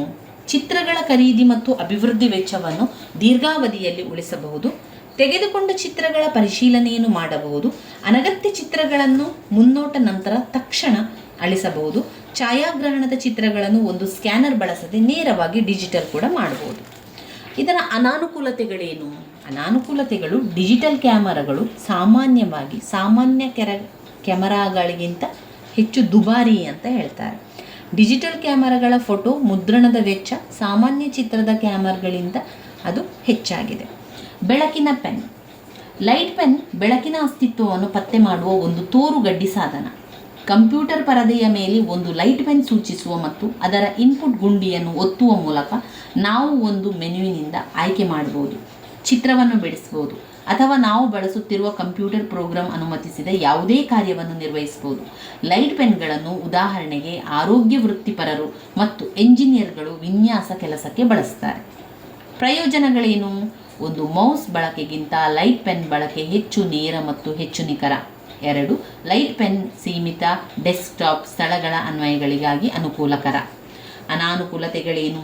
ಲೈಟ್ ಪೆನ್ನುಗಳಿಗೆ ಸಾಮಾನ್ಯವಾಗಿ ಕೆಲಸ ನಿರ್ವಹಿಸಲು ವಿಶೇಷವಾಗಿ ವಿನ್ಯಾಸಗೊಳಿಸಿದ ಮಾನಿಟರ್ ಅಗತ್ಯವಿರುತ್ತದೆ. ಕೈಬರಹ ಗುರುತಿಸುವಿಕೆ.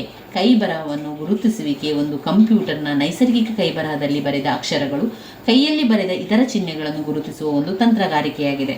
ತಂತ್ರಜ್ಞಾನವನ್ನು ಲಿಪಿ ಗುರುತಿಸಲು PDA ಮತ್ತು ಟ್ಯಾಬ್ಲೆಟ್ PC ಎಂದು ಸಾಧನಗಳಲ್ಲಿ ಬಳಸಲಾಗುತ್ತದೆ. ಒಂದು ಸ್ಟೈಲಸ್ನಿಂದ ಪರದೆಯ ಮೇಲೆ ಬರೆಯುತ್ತಾರೆ. ನಂತರ ಕಂಪ್ಯೂಟರ್ ಆ ವ್ಯಕ್ತಿಯ ಕೈಬರಹವನ್ನು ಡಿಜಿಟಲ್ ಪಠ್ಯ ರೂಪಕ್ಕೆ ಬದಲಾಯಿಸುತ್ತದೆ. ಅದರ ಪ್ರಯೋಜನಗಳೇನು? ಪಠ್ಯ ಭಾಷೆ ಲೆಕ್ಕಿಸದೆ ಬರೆದ ಕೈಬರಹವನ್ನು ಗುರುತಿಸುತ್ತದೆ. ಇದು ಭಾಷೆ ಸ್ವತಂತ್ರ ಆಗಿದೆ. ಇದನ್ನು ಬಳಸಲು ಕನಿಷ್ಠ ತರಬೇತಿ ಅಥವಾ ಯಾವುದೇ ತರಬೇತಿ ಅಗತ್ಯವಿಲ್ಲ. ಇದು ಬಹಳ ಕಡಿಮೆ ಸಿಸ್ಟಮ್ ಅವಶ್ಯಕತೆಗಳನ್ನು ಹೊಂದಿದೆ ಮತ್ತು ತಕ್ಷಣದ ಇನ್ಪುಟ್ ಒದಗಿಸುತ್ತದೆ. ಅನಾನುಕೂಲತೆಗಳು: ಗಣಿತದ ಚಿಹ್ನೆಗಳನ್ನು ಗುರುತಿಸಲು ಸಾಧ್ಯವಿಲ್ಲ. ರೇಖಾತ್ಮಕ ರಚನೆಗಳನ್ನು ಮಾತ್ರ ಅರ್ಥ ಮಾಡಿಕೊಳ್ಳುತ್ತದೆ. ಇದು ಕೈಗಳಿಗೆ ಹೆಚ್ಚು ಶ್ರಮದಾಯಕ. ಹ್ಯಾಂಡ್ ರೈಟಿಂಗ್ ಸ್ಪಷ್ಟತೆ ಅಗತ್ಯ ಇದೆ. ಮೋಡೆಮ್ ಮಾಡ್ಯುಲೇಟರ್, ಡಿಮ್ಯಾಡ್ಯುಲೇಟರ್ ಅನಲಾಗ್ ಸಂಕೇತಗಳನ್ನು ಡಿಜಿಟಲ್ ಸಂಕೇತಗಳಿಗೆ ರೂಪಾಂತರಿಸುತ್ತದೆ ಮತ್ತು ವೈಸ್ ವರ್ಸ. ವಿಧಗಳು: ಆಂತರಿಕ ಮತ್ತು ಬಾಹ್ಯ. ಇದು HSP ಹೋಸ್ಟ್ ಸಿಗ್ನಲ್ ಪ್ರೊಸೆಸಿಂಗ್ ತಂತ್ರಜ್ಞಾನ ಆಧರಿಸಿದೆ. ಆದ್ದರಿಂದ ಆಂತರಿಕ ಮಾಡೆಲ್ಗಿಂತ ಬಾಹ್ಯ ಮಾಡೆಮ್ಗಳನ್ನು ಪ್ರಿಫರ್ ಮಾಡಲಾಗುತ್ತದೆ. ಇದರ ವೇಗ 14.4 kbp, 28.8, 26.6, 56 kbps. ಮಾಡೆಮ್ ಒಂದು ಹಾರ್ಡ್ವೇರ್ ಆಗಿದೆ. ಇದು ಒಂದು ಕಂಪ್ಯೂಟರ್ ಮಾಹಿತಿಯನ್ನು ಕಳುಹಿಸಲು ಮತ್ತು ಸ್ವೀಕರಿಸಲು ಸಹಾಯ ಮಾಡುವ ಸಾಧನ.